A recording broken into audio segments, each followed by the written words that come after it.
are live. What's good, Josh? Your man, BL Saint. Welcome. I really want to know podcast. It's Wednesday. It's a very, very rainy, stormy, cloudy, foggy Wednesday here in Central Florida and Tampa. It's a pretty nasty storm popping off right now.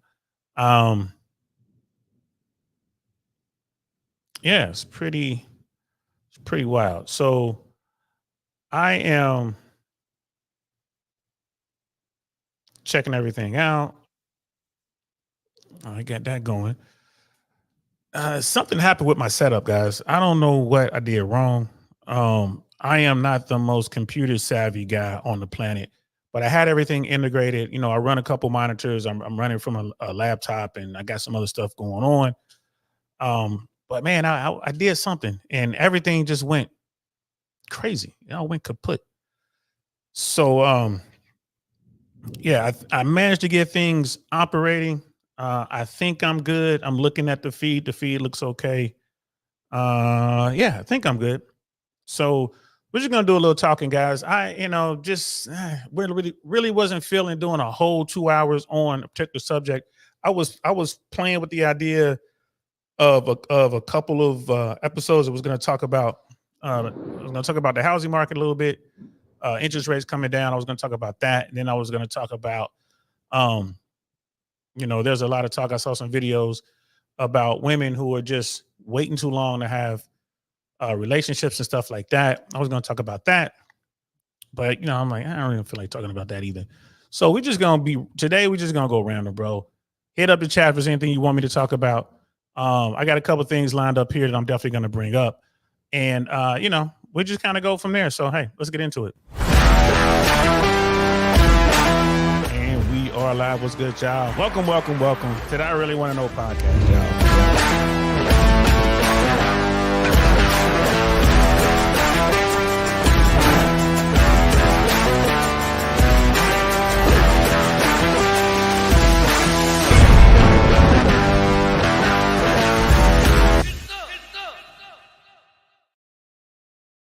Get some indeed. If there's anything you want me to weigh in on, you want my thoughts on something, throw it in the chat. If you guys want to come up, I'll drop the link. I don't have a problem with that. I don't normally do panel shows, but when it's just us, it's all good. When I do drop the link, if it's anyone I don't know or anyone I don't recognize, I might not bring you up. There's a lot of weirdness going on out there, bro. So if I don't know you, I might not bring you up. Don't take it personal. But for like my day ones, if you guys want me to drop the link, just let me know. I'll drop the link. We just chop it up a little bit. Car in the building. What's good, fam? Blessings to you, bro. Appreciate you. Sister Michelle is also in the building. What's happening? Good to see you, love. Always a pleasure. So yeah, man, we're just gonna keep it light. Just we're just gonna have a conversation. People need to do that, man. Like, you rock with people every now and then. You just gotta talk. See what's going on. Hey, what's going on your side of the world? I'll let you know what's going on my side of the world. There is something I do want to. I'll start with this. There is. I'll pull it up right here. This is in the news. Just came out about an hour ago. CBS is reporting. This is ongoing coverage from the assassination attempt. The dude, the weirdo who climbed on top of that roof and popped off 8 rounds at former President Donald Trump, actually scoring a hit. Barely missed him. Like, it's one of them. I'm glad he missed. It is what it is. But let's check out this news coverage, guys. I thought this was interesting. A senior FBI official says that the gunman who shot former President Donald Trump at a campaign rally in Butler, Pennsylvania last month saw the event as a, quote, target of opportunity. The investigation into the failed assassination attempt reveals that the gunman searched for events that both former President Trump and current President Biden would attend. Remember, Biden was in the presidential race back then. The FBI says there were no co-conspirators in this attack. The agency also released these new images of evidence from that day. It includes the suspect's firearm, his backpack, and an improvised explosive device that was found in the trunk of his car following the incident. CBS News Justice Department reporter Robert Legary is with us now from our D.C. bureau. So talk to us about the new information that we are getting from the investigation. Are we any closer to finding out the gunman's motives? Right. Yeah. Good afternoon. So far, no. The FBI said today, FBI officials told reporters that they have not yet found a definitive motive for the gunman. They said that they have conducted 1,000 interviews, sifted through hundreds of hours of video, and have also gone through a lot of encrypted messaging apps as well as social media applications looking for this answer. And so far, haven't found anything directly pointing to what prompted him to do this. And as you said, they saw this as they say the shooter saw this as a target of opportunity. And there's your motive. I mean, they're sitting around. I don't, what are they looking for? Like, they want a manifesto. They want some sort of goodbye letter. They want him to have said, I'm doing this because of this reason. Sally wouldn't touch my little Peter. You know, my pee was dry and I was tired of it, or I'm sick of being invisible. The dude was disturbed. Life wasn't going the way mommy and daddy told him life was going to go. Right? He realized that there are losers in this world and he's one of them. And instead of doing the work, buckling down and just becoming better, he decided, I'm going to go get a weapon and become infamous. That's just the bottom line. That's what happened. You know, crazy people do crazy things. That's what happened at the Trump rally because he was from Pennsylvania. And so this investigation's ongoing, and the FBI said they continue to brief reporters and the public as they learn more. I mean, it's so stunning, Rob, that this far into the investigation, the FBI doesn't appear to have any new or like revealing information. We did know that the suspect scouted the site ahead of time. What else are we learning about the type of research, at least, that he did online through searches as well before the attack? Right. To your point, Errol, we don't know a definitive motive, but the FBI said they do know that detailed planning went into this attack. The shooter, they said, searched for both events tied to the campaigns of both former President Donald Trump and President Biden in the weeks leading up to the attack. And then once the Butler, Pennsylvania rally was announced by the Trump campaign, where Trump appeared on July 13th, FBI officials said Crooks became hyper-focused on this event and started kind of centralizing all this planning around this, searching for things about this venue, the podium at this venue, the weather in Butler, Pennsylvania. And so really, once this was announced, his focus became squarely on this attack. And, you know, there were other social media searches that they referenced in the briefing today, including dating back to all the way September of 2019, where they said the shooter searched for explosives, how things could be detonated, things like that. And so really, I mean, this kid had no life. Just imagine if he had something to do. Just imagine if he had friends, if he had a tribe, if he, all his effort, the planning, trying to figure out, oh, I want to learn how to make things go boom. You know, the weapon, I think they're going to show the weapon again, you know, basic AR style weapon, scoped right at that distance. The guy couldn't see. He wore glasses. He wasn't a great shot, but he had that scope. That's something that, you know, I wonder how the gun advocates and stuff like that feel about scopes. Like, well, maybe, you know, maybe you should have more restrictions on that, or, you know, okay, if you have a scope weapon, you got to leave the scope, you know, locked up somewhere, go get it, and then go to the range.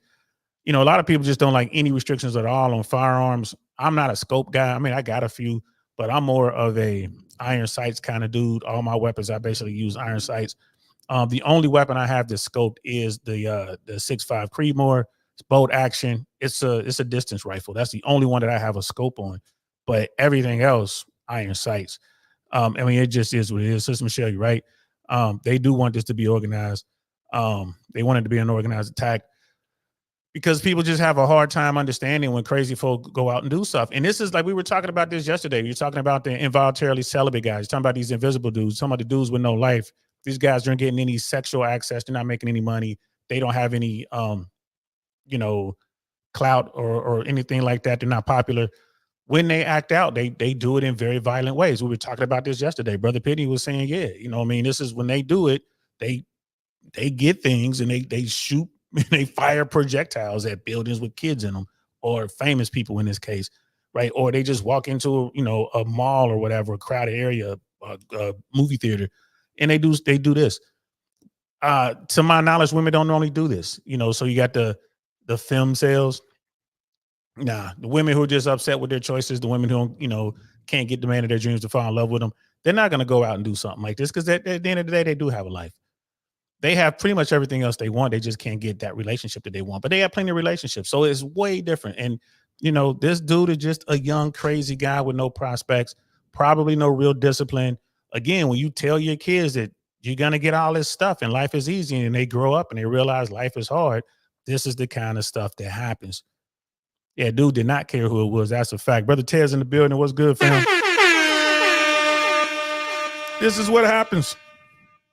This planning, not just in the weeks and months before, but dating back to 2019. So, Robert, the FBI is calling this a target of opportunity. What do they mean by that?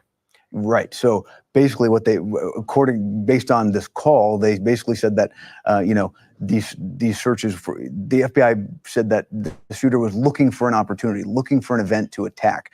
And so, the Trump and Biden campaign searches, you see that weapon there. It was a better picture. Let's see if they show a were better found on his social media and his computer. And then this one presented itself, they said, because it was close to where he lived and this Butler, Pennsylvania venue was readily available to him. We then know that after this was announced. That right there, standard AR style weapon, modified stock, it seems. That's, they're making those weapons now. That almost seems to be the standard. You have grips on the bottom of the barrel. Normally, like little handles or grips like that. Some states they outlaw this on certain types of weapons.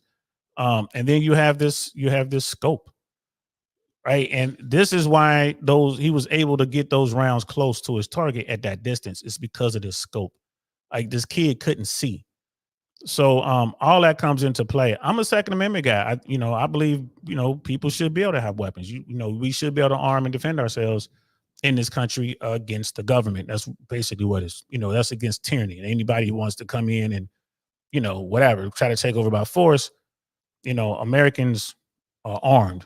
There are a lot of weapons. There are more weapons in this country than people. So it's just this guy. If he had a tribe, if he had a group, I don't think he would have done this thing. I really don't. Announced on July 6th. He then searched for this venue, and then in the days and weeks leading up to the attack, went to do reconnaissance on that venue and even flew a drone around it as well. Fascinating stuff. Rob Bulgari, thank you very much. Thank you. The guy could have been a drone racer. He could have been into anime. There's so many things he could have done. He could have made some inroads. He could have gotten into a community, but he didn't. And like his parents, bro, they weren't there to help. Like his mom and his dad weren't there to tell him, like, hey, things are tough now. So you gotta, when the times get tough, when the going gets tough, the tough get going. They probably never got that talk. Didn't play sports.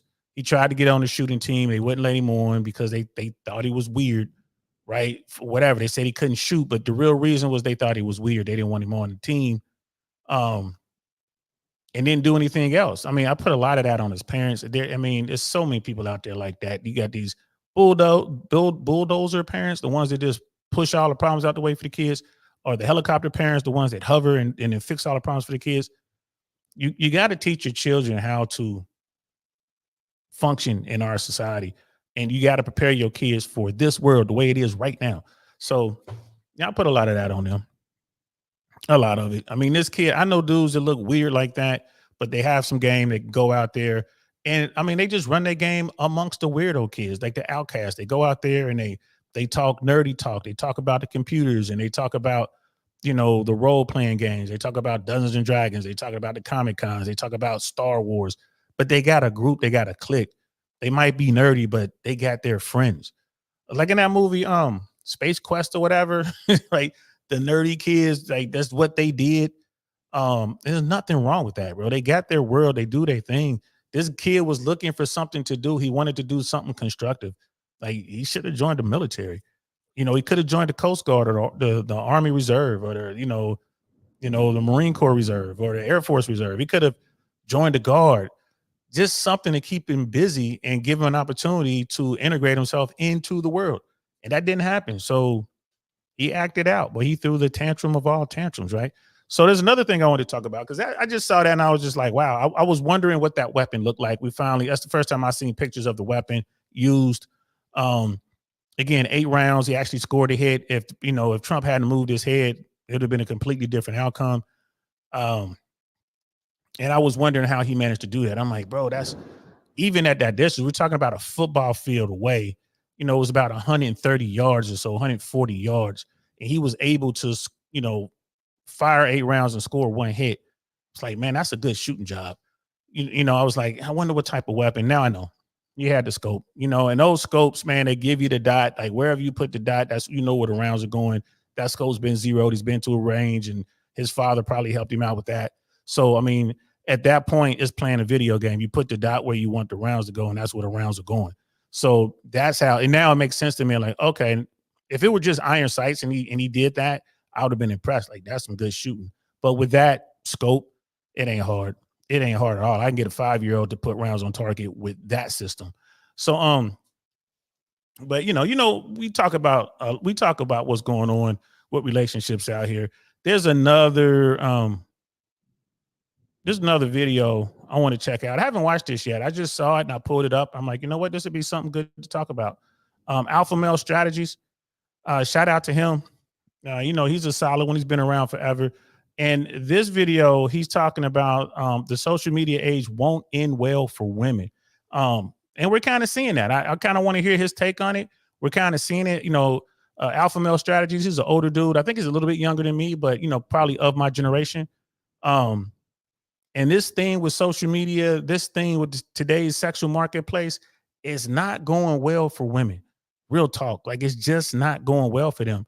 And the future doesn't look good. I think women need to take control and come away from the social media, but I think that's that's a very tall ask because they get so much free attention. They get so much validation. So I just don't see them coming away from it, but it would be good for them if they did come away from it. Sister Michelle's like, yeah, if you so much as breathe deeply, target moving, that shot is gone. Facts. You got to control your breathing today. You're talking about over a football field away. You definitely have to control your breathing, how you pull the trigger. Like you're not pulling, you're squeezing. There's a lot. A lot of people, some people hold their breath. Some people just wait for that natural pause when you breathe, when you exhale. There's a natural pause before your lungs take in air again. And when you really train to shoot, you become highly keen to that. I know when I'm firing, that's what I do. I got people hitting me up. I'm just checking out my Instagram. I got people hitting me up, sending me all kind of stuff. It is what it is. I appreciate it though. Thank you guys. Even the weirdos. Thank you for thinking about me. It is what it is. But let's listen to Alpha Male Strategies and let's hear his take on the future of the social media age. What's up, fellas? So, had a loyal patron supporter that wanted me to talk about where do I think this social media age will end for women. Well, guys, I'm going to be honest with you. It's not going to end well for them. Guys, this kind of reminds me of the old school D-boy. Y'all guys remember that old school D-boy in the Democrat Party? Now, let me explain what I mean. Let's do the Democrat Party first. Guys, I can tell you right now, most of the black community, men included, used to be Democrat.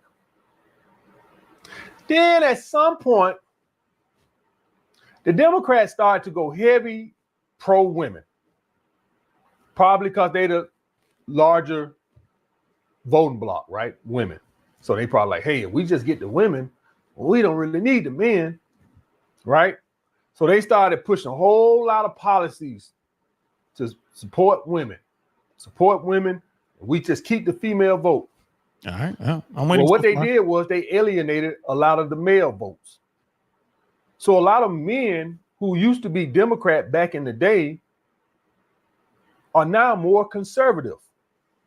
Now, guys, this was not an overnight process. This don't happen overnight. There's definitely a lot of talk about that. Mainstream media is talking about that all the time, how men, especially these young men coming up, are all trending conservative. Like a huge demographic of these dudes are going conservative.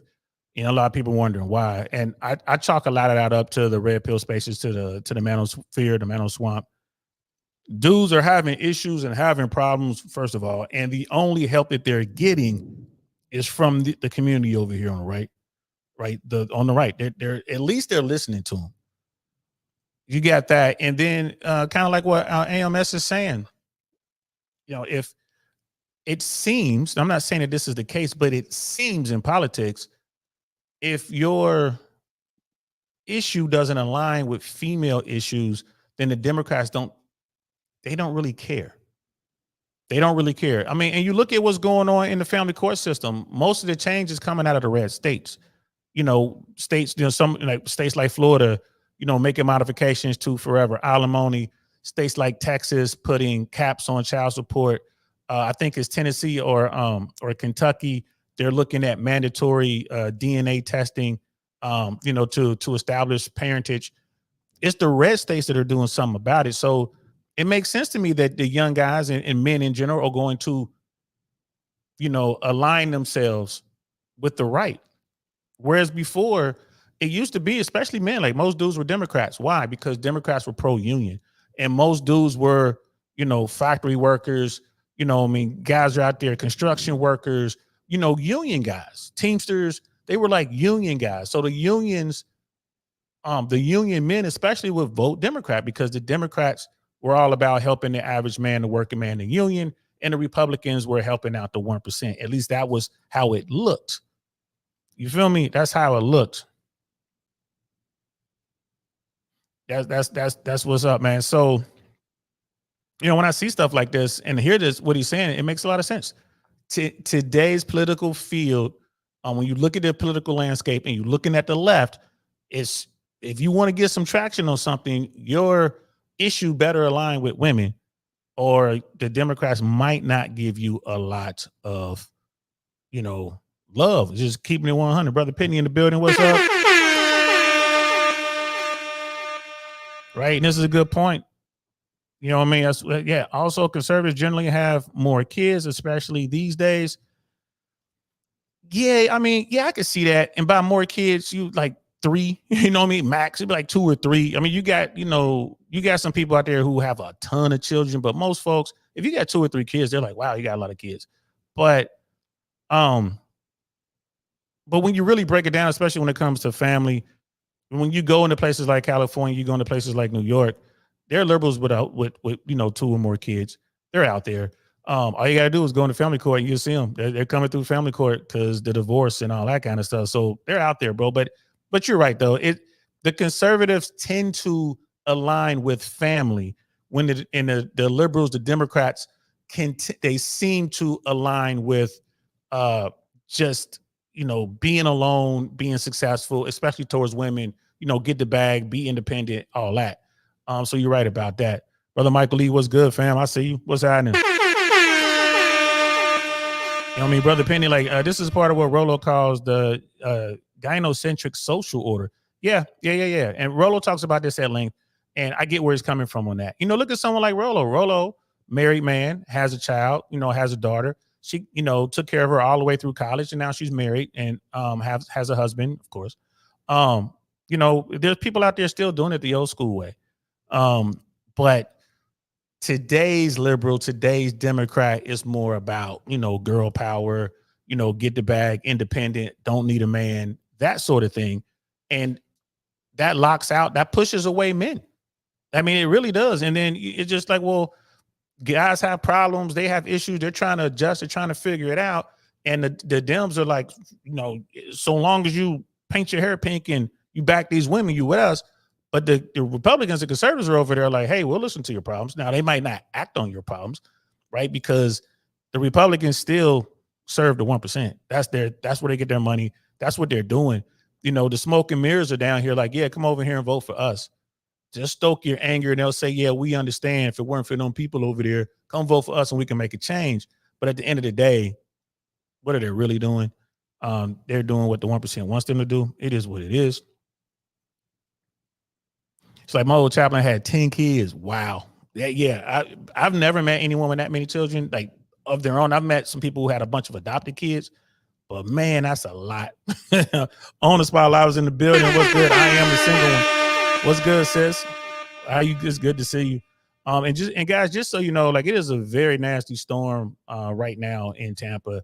So if if it goes down, it's because of the storm. Like if it's not like YouTube is trying to shut me down or whatever, it's because of the storm, just so you guys know. You're like, most of the boss babes do IVF at 37, live as a single mom, and raise a kid in the alphabet community. Not most of them, man. You see that a lot. Now, mind you, I was in California for over 20 years. IVF, bro, is really difficult. It's really difficult, and it's extremely expensive. The average woman can't afford it, right? So when you hear about this, when they highlight this, man, they're talking about successful women, right? They're talking about women who are up there, you know what I mean, like in the top 5% earners, maybe 10% earners.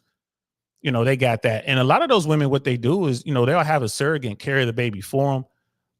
You look at someone like Ebony K. Williams. When she realized she couldn't get the relationship she wanted, she just went ahead and thawed out some of her eggs and got pregnant that way. But it's not guaranteed. I mean, it's costs a lot of money. So that the average woman just doesn't have access to it. And a lot of women today, we're starting to see women like Sister Bree from Bree the Woe Mannequin that I've been talking about over the past couple of days. She went to college. She got out of college. She got like a liberal arts degree. Wound up working for some business, had nothing to do with her degree. She owes money, like I think she borrowed, she said like $30,000. Right. She's 33 years old. She's single. She doesn't have any children. She wants to have a family. Right. And she's kind of stuck. And when you hear her talk about it, she's like, yeah, I think I was sold a bill of goods, especially with the college part. She's like, I didn't have to go to college. I didn't have to take on that $30,000 worth of debt. It's like, I'm working with people that didn't even go to college. And they're making as much as me, if not more. Right. And they're better at what we do. So you have women who get into their 30s, and they turn around and they look and they're like, uh-oh, it's a problem. And they can't afford IVF. Like, the Sister Bree, she can't afford that. Like, she's doing what she can just to maintain what she has. She lost her job. She's, trying to find another job. She's looking at YouTube. Maybe that's, getting her enough money to, to kind of bridge the gap, so to speak, until she finds something better. But it's rough out here, bro. It's rough out here. And I am the single one. She's like, it's also very painful. See, I don't even know how the process goes. You know what I mean? So Brother Michael Lee, he's like, women in their 30s, high risk pregnancy at the wall. Yeah, it's high risk pregnancy, man. It's one of those things. And there are women who are saying, yeah, I bought into the feminism thing wholeheartedly, and I made a mistake. In fact, there's Rollo and Myron were having a conversation, and we're gonna pull that up here in a second. Let's listen to Alpha Male Strategist. I want to hear a little bit more of what he has to say. Then we'll pull up that Rollo and Fresh conversation. Believe All Women was how long ago? That was a few years ago. This is what, 10 years ago? I don't know when the Believe All Women shit. But even before that, they had a lot of stuff pro-women. The Democrat had the shit sold up. That's why back in the day, the conservatives, the Republican Party was fighting so hard to close the border. Now they still is, but you don't see them like hammering over it like they used to be. Because the Democrat done pushed so many men towards the Republican Party that it really don't matter. Y'all guys remember that when the Republicans was having to try to set voting lines, y'all said you can't vote past this line, this, that. The Republicans ain't even having to do none of that now. I'm sitting here telling y'all guys right now, anything outside of a heart attack, Donald Trump is going to become president. That part I don't agree with. And I don't know how long ago he put this video out. Right now, people on the right and people who kind of, think that way, they're like, yeah, Donald Trump's a sure in. Then people on the left are like, nope, Kamala Harris is a sure in. If the election were tomorrow, it's too close to call.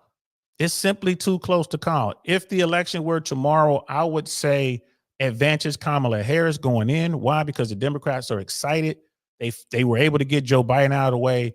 There's a lot of excitement. I said this when I was on the Fresh and Fit podcast. We were doing one of their after hours or whatever. Not with the girls. It was the first week they did that Fresh and Fit news thing. And we were talking, this is before Joe Biden made the announcement. And I said it then. I said, listen, if something were to happen, because Fresh was saying, what if Michelle Obama were running for president? I'm like, all bets are off. So we were talking about the black vote. If Michelle Obama was running for president, she would get, 98% of the black vote. 100%. I mean, it would go nowhere else. Now, Trump, Team Trump is getting some black voters. You got people who are outspoken, but the vast majority of black voters, they're not messing with the Republicans right now for other reasons. You're right, but they're not messing with the Republicans. You hear it a lot because people are saying it on camera, whatever. But when you're sitting down talking to black folks, which I do, hollering at people who vote too, you got to remind yourself too. A lot of the rappers and a lot of these YouTubers, they're not voters. They're not registered to vote. They probably never voted before in their adult life. They're not going to go register to vote and vote just for Donald Trump. They're just not going to do it. Not a lot of them.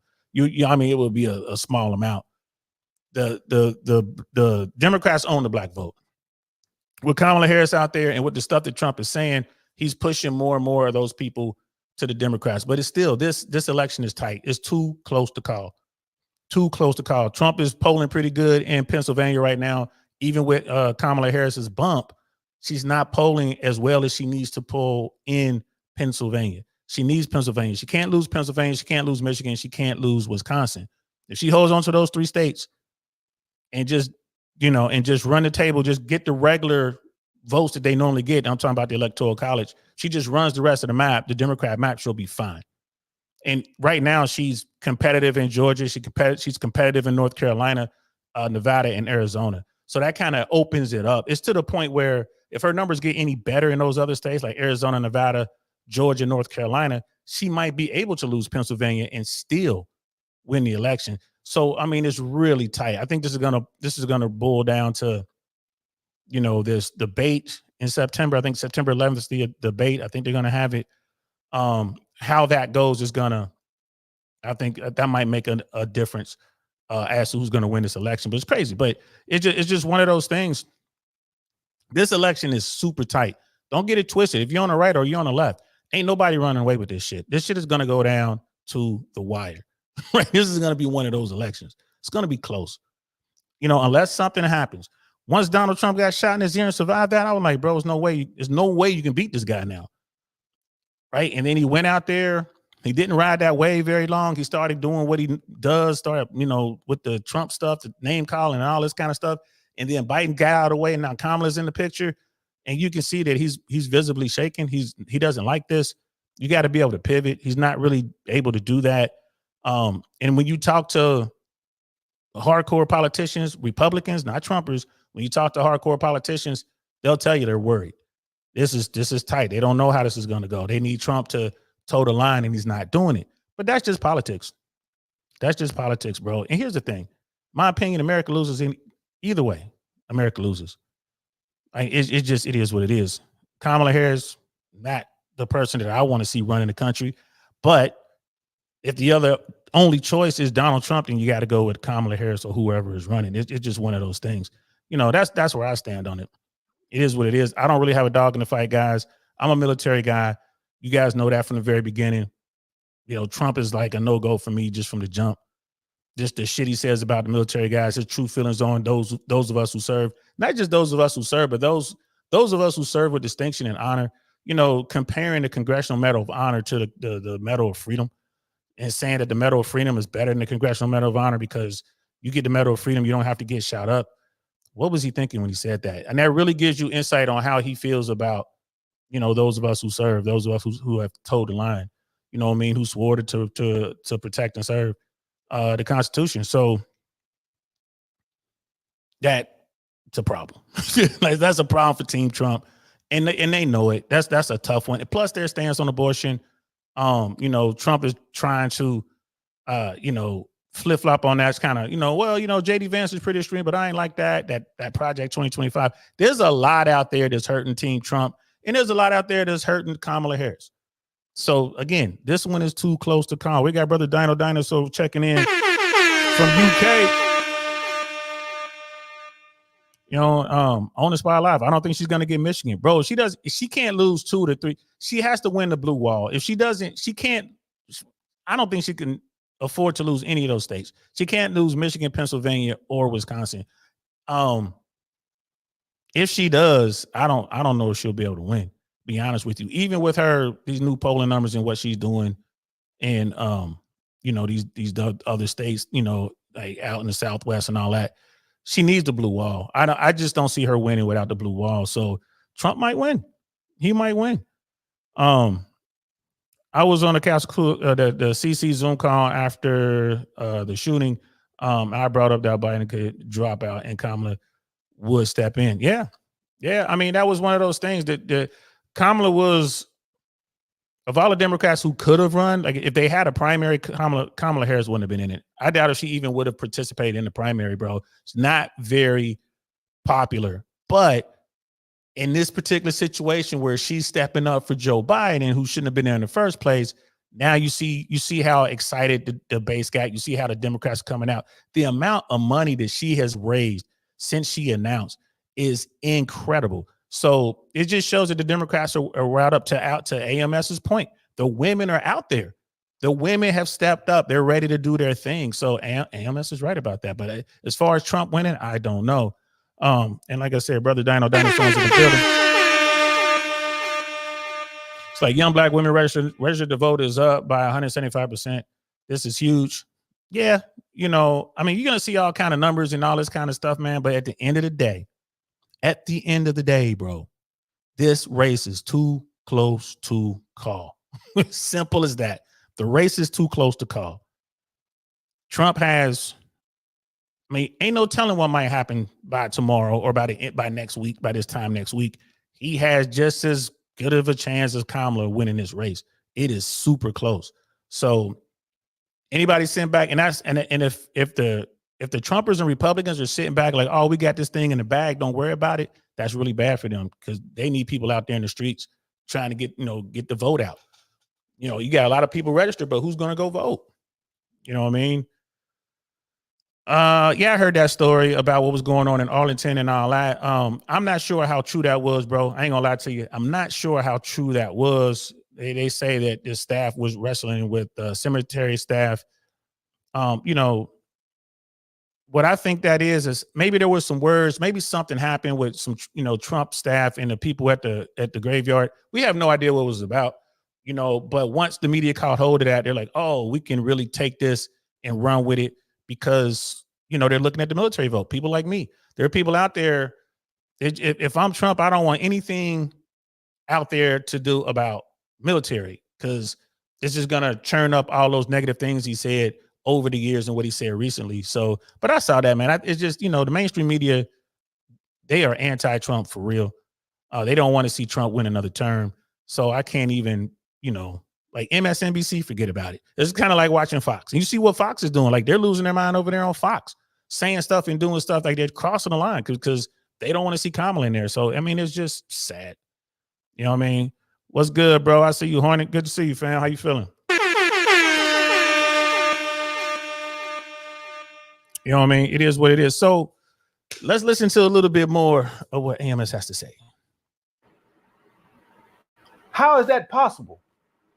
Well, the Democrats push so hard, women, that they basically just told men, we don't need your vote. You can go somewhere. We got our vote, got our block over here.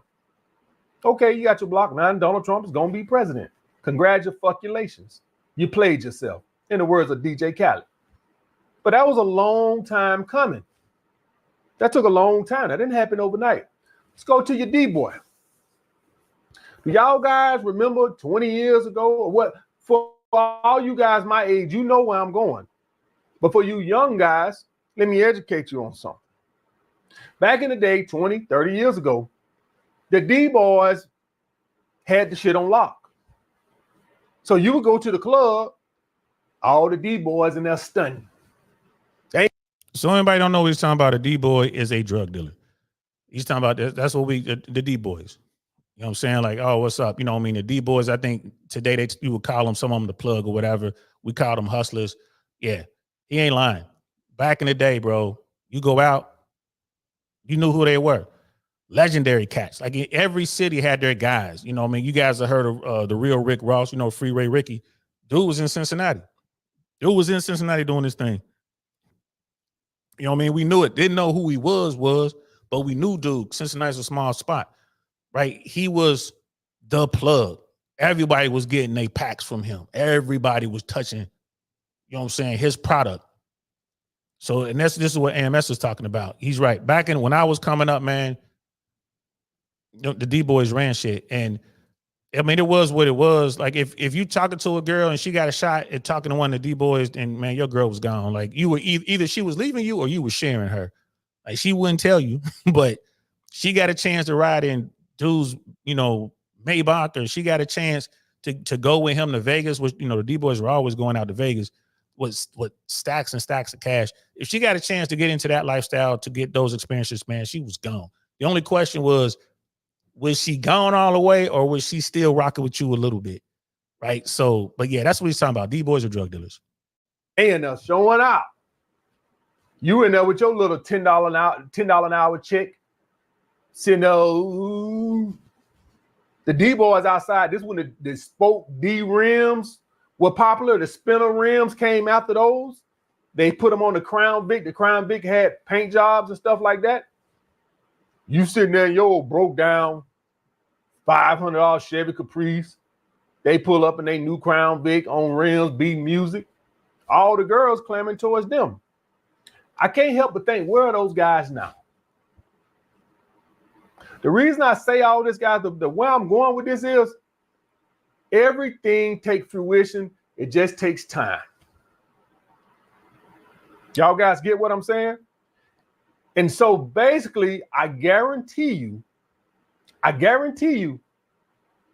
Donald Trump mollywopped that ass in November, Donald Trump gonna mollywop that ass so bad, Donald Trump said, I ain't even doing no goddamn debates. Donald Trump. Yeah, this is where I strongly disagree with AMS. I don't see a mollywop. I don't see a lopsided victory. I just don't. The Dems are out there. The very women he's talking about, they're out there. And those don't get it twisted. Those women have a lot of influence on certain types of men. You can argue 75% of the dudes out there, right? You can argue that. Let's say 75%. 70, let's say 70%. 70% of the men out there are heavily influenced by these women, right? They're going to do whatever these women tell them to do, right? These simpletons out here, bro, this is an opportunity for them to get in. Let me get in. I'm her friend, but let me go out here and show her that I'm with her. I'm going to support her and her causes, and we're on the same team. It's mass dudes out there, right? When you're looking at the guys who are in the RP world, who are in the manosphere, right? It's what, 30% or less? When you look at the big picture, YouTube is big to us. This portion of the internet is big to those people who are in it. But when you do that elevated view, you go up to that 20,000 foot view and look down, man, this part of what we dealing with over here, small potatoes, bro. Small potatoes. The vast majority of people have no idea who Myron is, like Fresh and Fit. Maybe I've seen a couple clips. The misogynist guy. They don't really know. Like AMS, they don't know who he is. They don't know who Rich Cooper is. They don't know. They just don't know. They don't know who Melanie King is. They don't know. The vast majority of Americans have no idea what's going on over here in this little small corner of the internet. So, you know, this is, again, when you're around a bunch of people, it's like, this is the dangers of being in the echo chamber.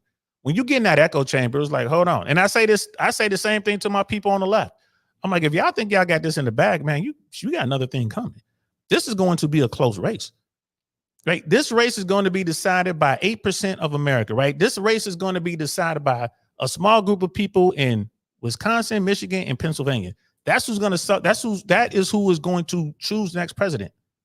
All the other stuff, icing on the cake. But if the Dems hold on to the blue wall and they just perform like they normally perform in the rest of the country, they win. Simple. They win, right?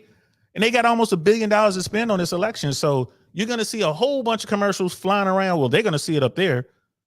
you're going to see commercials in Georgia. If you're in Georgia, you're going to see a lot of commercials because Georgia's in play. They're going to spend some money down there. North Carolina, they're going to spend some money over there. A lot of anti-Trump ads about the military and a lot of anti-Harris ads about the border and the economy. You're going to see that, right? But it's going to boil down to those 3 states, Pennsylvania, Michigan, Wisconsin, and it's going to be like less than 8% of Americans are going to really choose the next president. I mean, that's just how it works. Brother Jack Black's in the building. Definitely 2 horrible candidates, man. I hope you studying. Ain't you got a test or something coming up? I hope you studying, fam. But no, man, I mean, this is, so just be careful when you hear that. And if you are, whatever team you on, if you out here, if you politically active, y'all got to work hard, man. Y'all got to drive all the way through this tackle. For anybody who plays football, when it's time to tackle, like you got to run through the tackle, right? When you tackle them, you can't just stop when you grab hold to them because you won't be able to tackle them. Or if you run in track, you got to run through the finish line, man. You got to run through it. Full speed is how you can't slow, you can't pull it back. You got to run through it. If whoever runs through this, whoever takes this, this election, this political race and just drives and runs through it, that's going to be the person who wins. Whoever lets their foot off the gas first is absolutely going to lose. That's how close this race is. Like this race is ridiculously close. It's going to be a photo finish. I think I could be wrong. Yep. Arizona is a big deal for this election. When Joe Biden was running, Arizona and Nevada wasn't even in play. Georgia wasn't really in play. Kind of. They were hoping it would be in play. North Carolina was locked for the Republicans. Right. And then again, Pennsylvania and Michigan were in play. Once Biden got out of the way, Arizona and Nevada are both in play now. It's crazy. Both in play. North Carolina is in play now. Wasn't nobody even talking about North Carolina when Biden was at the top of the ticket. Georgia is in play now. People are looking at Florida. Like Florida might be in play because there's a lot of people really upset with DeSantis. They're like, Florida might be in play. Not like North Carolina, not like Georgia, but the Republicans might have to spend money in Florida just to get the Florida vote out.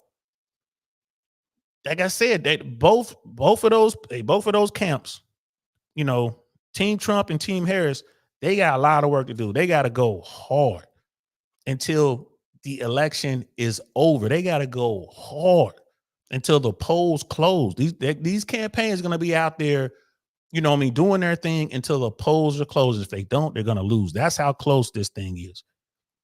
Right? Yeah. Andy Trump versus Uncle Trump. Well, you crazy, but it's true. It's true. Right? Arizona is weird because so many people have moved out there from blue states. Man, a lot of people like to go out there to retire. It was cheap. It's not as cheap. I think Arizona right now might be cheaper than Florida. So you got people looking at that like, well, Florida's messed up with the insurance thing, but Arizona and Nevada also had those problems. California, Texas with insurance. America, here's the thing, y'all.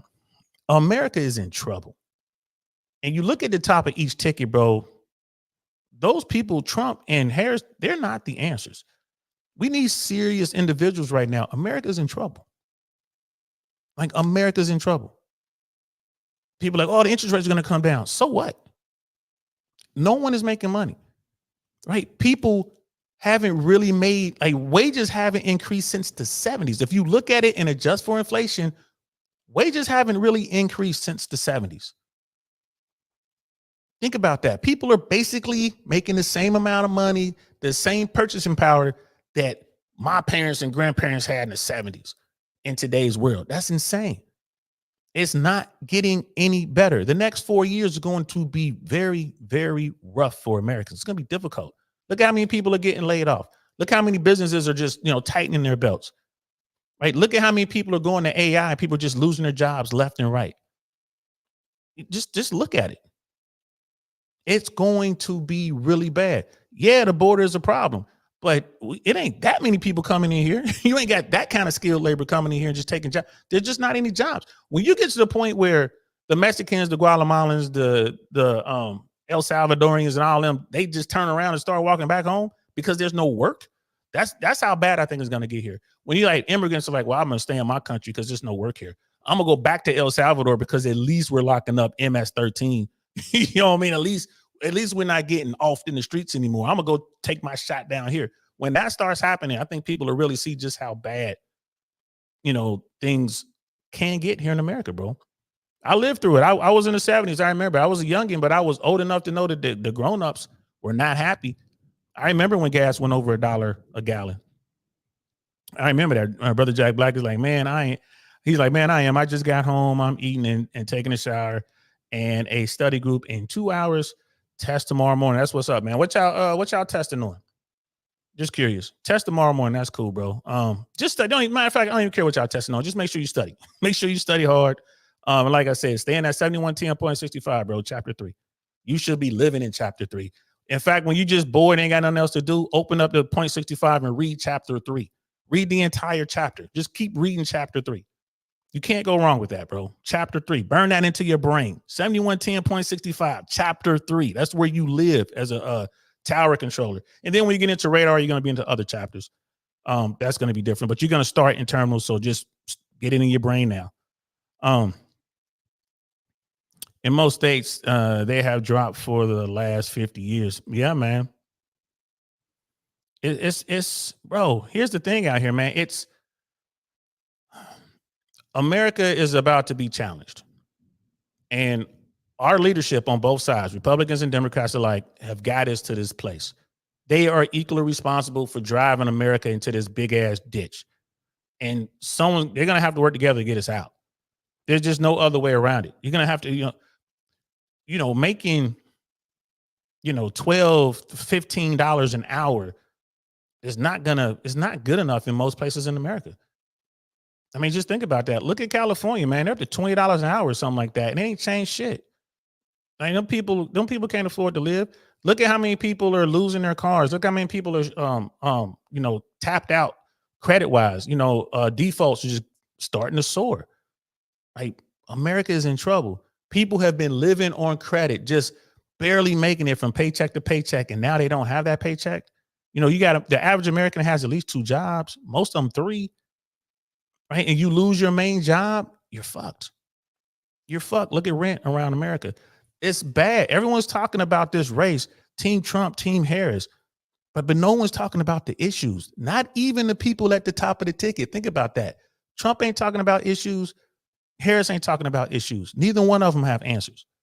Their teams are trying to talk about stuff. Well, them people over there did that bad. And them people over there did but no one is saying how they're going to be able to help you and help me. No one's really saying that. No one's really talking about how they're going to bring some jobs back to America. Like, what are we going to do here? How are we going to get this insurance thing under control? How are we going to get pricing under control?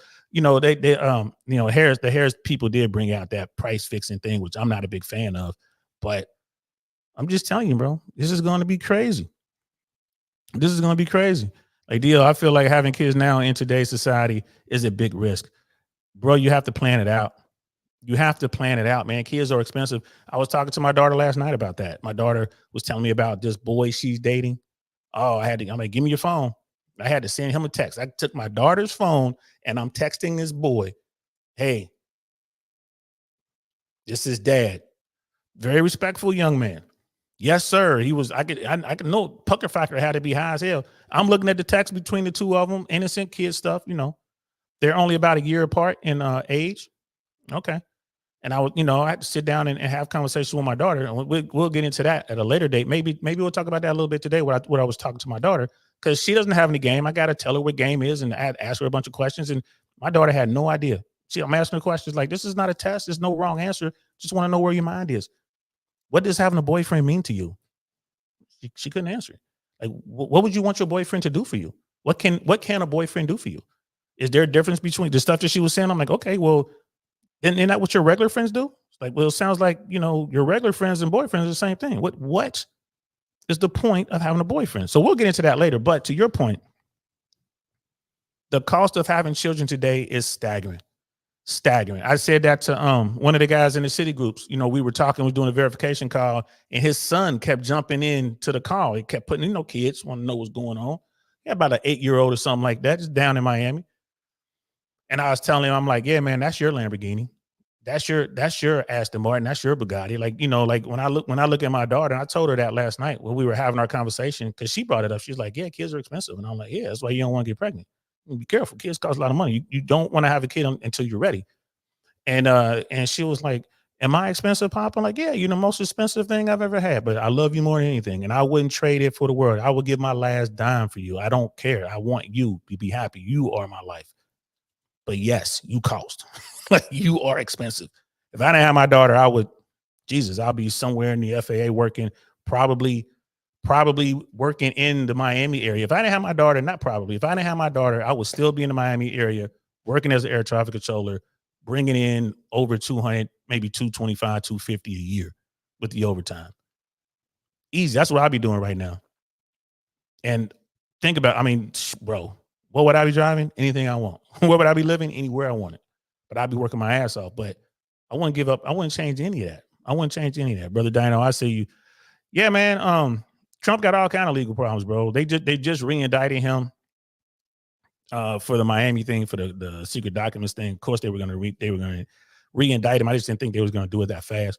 But yeah, dude got all kind of problems. But neither one of them, Harris, she doesn't have any. She doesn't know what she's going to do, and Trump doesn't know what he's going to do. It's just two horrible choices, bro. Just two horrible choices. But bringing kids, man, it's a big risk, man. Brother Hornet's like, yeah, the reason being talking points are easy to defend while actually addressing an actual issue requires several levels of depth. That's a fact, man. That is a fact, bro. Like, be team whoever you want to be team. Like I said, I'm Team America. I'm for anyone who could come in here and help turn this shit around. I wanted someone like Andrew Yang. At least that man can think. Give me an Andrew Yang. Give him fucking 4 years and try to figure some shit out. Give me a guy who understands math. Give me a guy who understands America and can put together a team that's going to help America get on track. I'm cool with that, bro. I'm cool with that. A lot of people are like, well, what about Bernie Sanders? I'm like, I don't know about Sanders. I don't know about some of his policies, but shit, at this point, why not? If I'm willing to vote for one of these two, if you're willing to vote for a Trump or a Harris, shit, you'd be able to vote for any goddamn body. At this point, it's like, just start giving people a chance. All right, we're going to give you 8 months. See what you do. That's all. That's fucked up. Let's get the next guy in there. You know, it's bad right now, y'all. It's bad right now. You know what I mean? Yeah, married before she's carried. Yeah, we had that talk. And it's, you know, I know this is a little bit off topic, but, you know, I was talking to my daughter and talking about her boyfriend. Like, I don't think he's a boyfriend yet. They're just dating, according to her. But she had no idea what that meant. All she's doing is parroting the stuff that she hears on TV, and maybe her friends are saying or other people say. So I'm asking her questions. If you have kids or if you are involved with children, like you got a younger brother, younger sister, nieces, nephews, whatever, kid in the neighborhood or whatever, and they listen to you, right? When they start talking, ask them what they mean.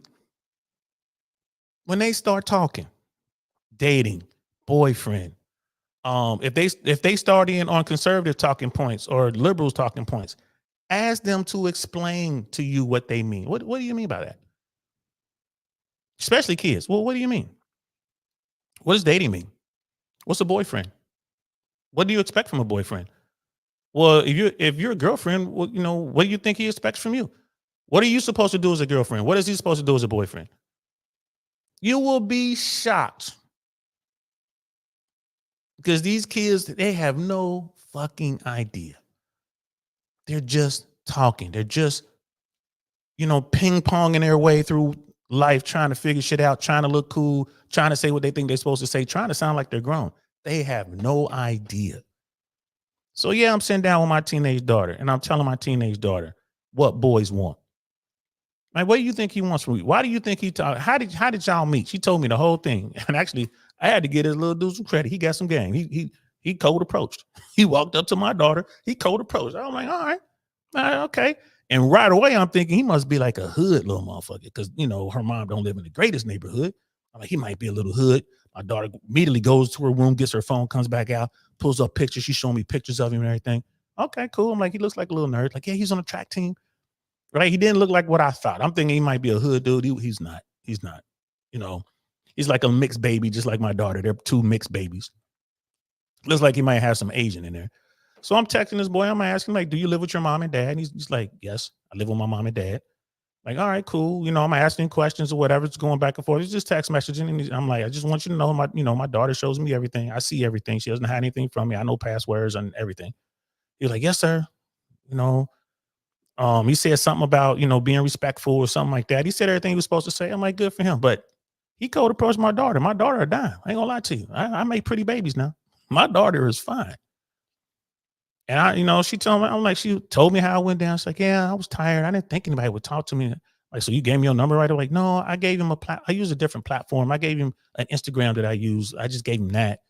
But he saw me again and, he's really nice. And so I don't know. I just thought I wanted to talk to him. Like, no problem.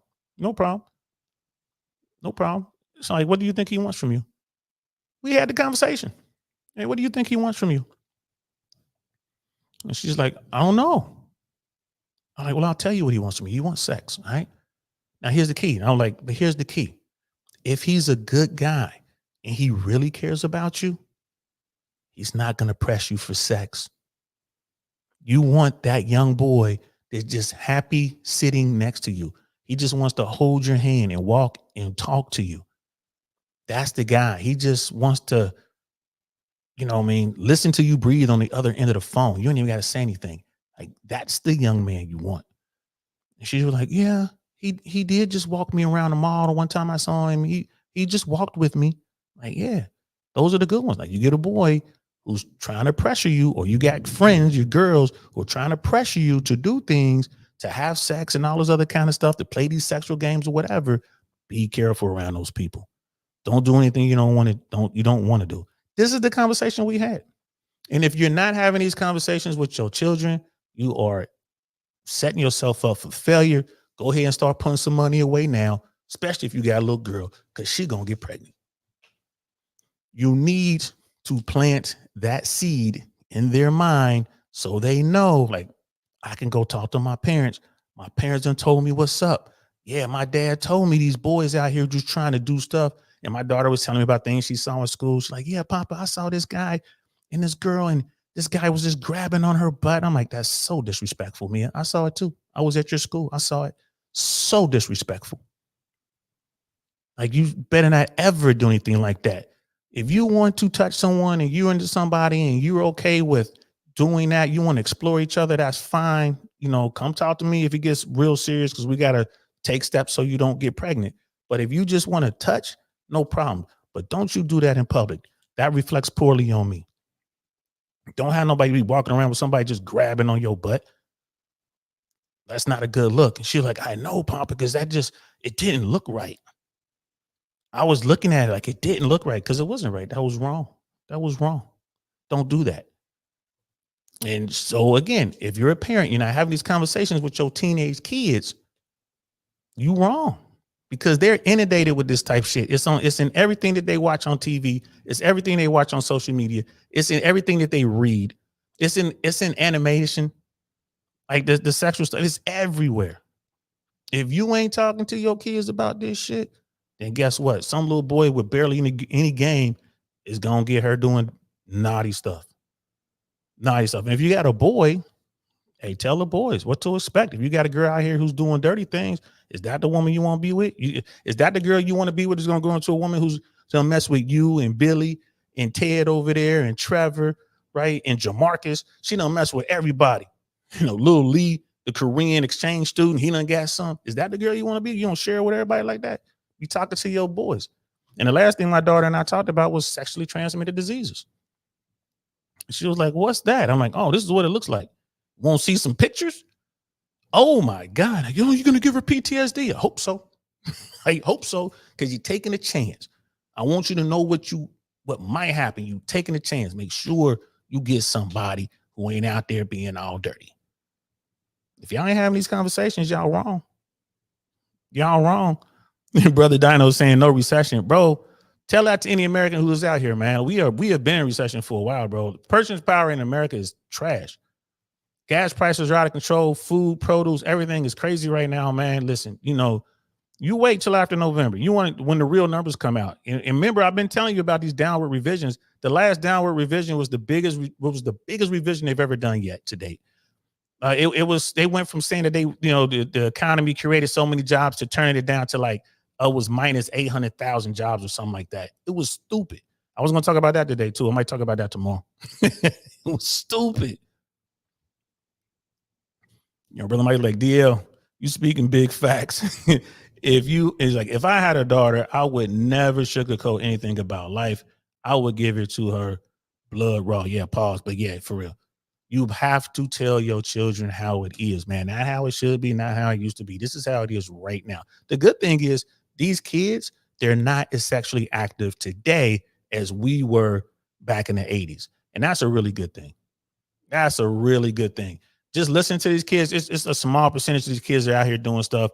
And you can tell when you see them, like, these are the kids coming from these. They might have a mom and dad in the house, but mom might be loose or dad might be out there doing some shit. You can tell the difference. It's a couple girls and a couple boys. You could tell. But the vast majority of these kids, man, they're just trying to figure it out. They're not even thinking on those lines. They're not even, like, you look at teen pregnancy, man, those numbers are way down. So, which is good. And, the better school you're in, the better the chances, the better odds that those kids ain't really into it like that. It's not like Family Pie, and it's changed. But if you into more hood schools, yeah, they get more into the sexual thing. It is what it is. You know what I mean? It is what it is. But you gotta tell your kids, man. You gotta tell them the truth. You can't be bullshitting them. That's what I love about this whole red pill thing, right? From the Matrix, the red pill. You need to see what's really going on. Forget the blue pill, rose-colored glasses. Nah, man, take the red pill and understand what's really going on. And now red pill's kind of been hijacked by, this part of the internet or whatever. But I want to see the Matrix. I want to see the code, man. Take the red pill, right? I want my daughter to understand what's going on. So some young little dude can't come up and run some game. I told my daughter, like, you're going to need game. She's like, what's that? I'm like, it's understanding. Like, what are you trying to get out of something? Because game is being able to get what you want out of a relationship, be it a boyfriend or be it at work or be it at school, whatever it is you're trying to do. You're going to have to, you playing daughter game right now. You wanted that phone. You ran your game. You made your play. You got in trouble for it. Yeah, my daughter bought a phone. She had money she's supposed to buy school clothes with, but she bought a phone. That's fine. She ran her play. Great. I don't want to hear you talking about clothes. I don't want to hear you talking about your shoes. Because you took that money you were supposed to buy that stuff with and you bought a phone with. So there. I don't want to hear it. Right? I don't want to hear it. So she made her play. I'm like, that's your game. That's it. You made your play. That's game. You wanted this. You took a chance. You knew something was going to happen. You knew it. You were willing to take the consequences. And she did. I took some money from her. Like, oh, I'm going to take this $100. So you over here buying this stuff, spending all that money over here. I'm going to take this. You can use this $100 to help pay for your band tuition stuff. You got to pay for all the stuff of being a marching band, like a few $100 or something like that. So yeah, you're going to pay for this. You ran your play. That's game. Right? So I'm telling these kids, man, you got to run your game. Learn your game. I really wanted to hear what AMS had to say about women. I'm going to fast forward this, guys. I'm going to fast forward to hear what he had to say about women in the social media age. Let's fast forward this a little bit. Again, I ain't doing no debate. Costa and they CD or Lucas, American Gangster. Any of y'all seen the end of that movie? At the very end of the movie, how did he get out of jail? Just standing there looking, he ain't got nothing. So we got visuals as to this lifestyle doesn't lead to nothing productive. But you need those visuals. Okay, he's still talking about drug dealers. You're a 23-year-old virgin right now, and you ain't a gangbanger, you probably are fucked.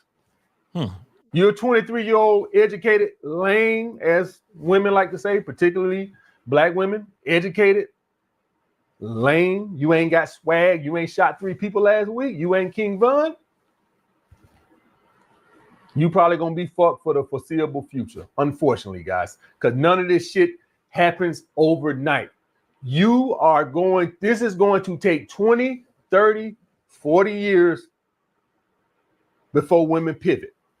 That's facts. It took that long to get here. All right, guys. So I want y'all guys, I'm gonna be honest with y'all guys. Before I go any further, I'm telling you right now, y'all guys mark my words, and I definitely probably be long off YouTube by then.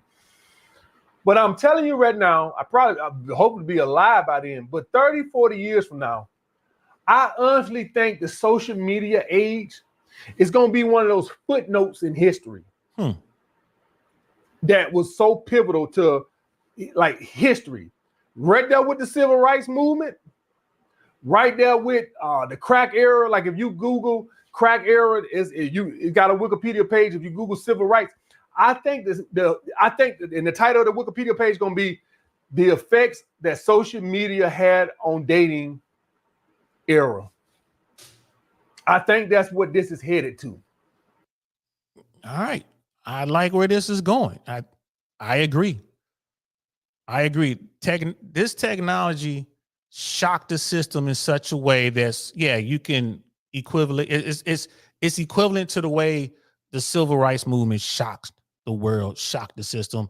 Like the way that the crack epidemic, and more to the point, the fentanyl epidemic, right? That was a shock to the system, a shock to the American way of life, worse than heroin, worse than cocaine, right? So he's onto something here. And I think that, bro, like this social media thing, I think he's right. I think when people look back on it, I'm like, this was a pivotal point in Western culture. He's on it. Yeah. I don't really watch a lot of AMS, but man, this brother wise. Just like prohibition, like all these type of things where you hear and how a lot of gangsters got rich doing prohibition.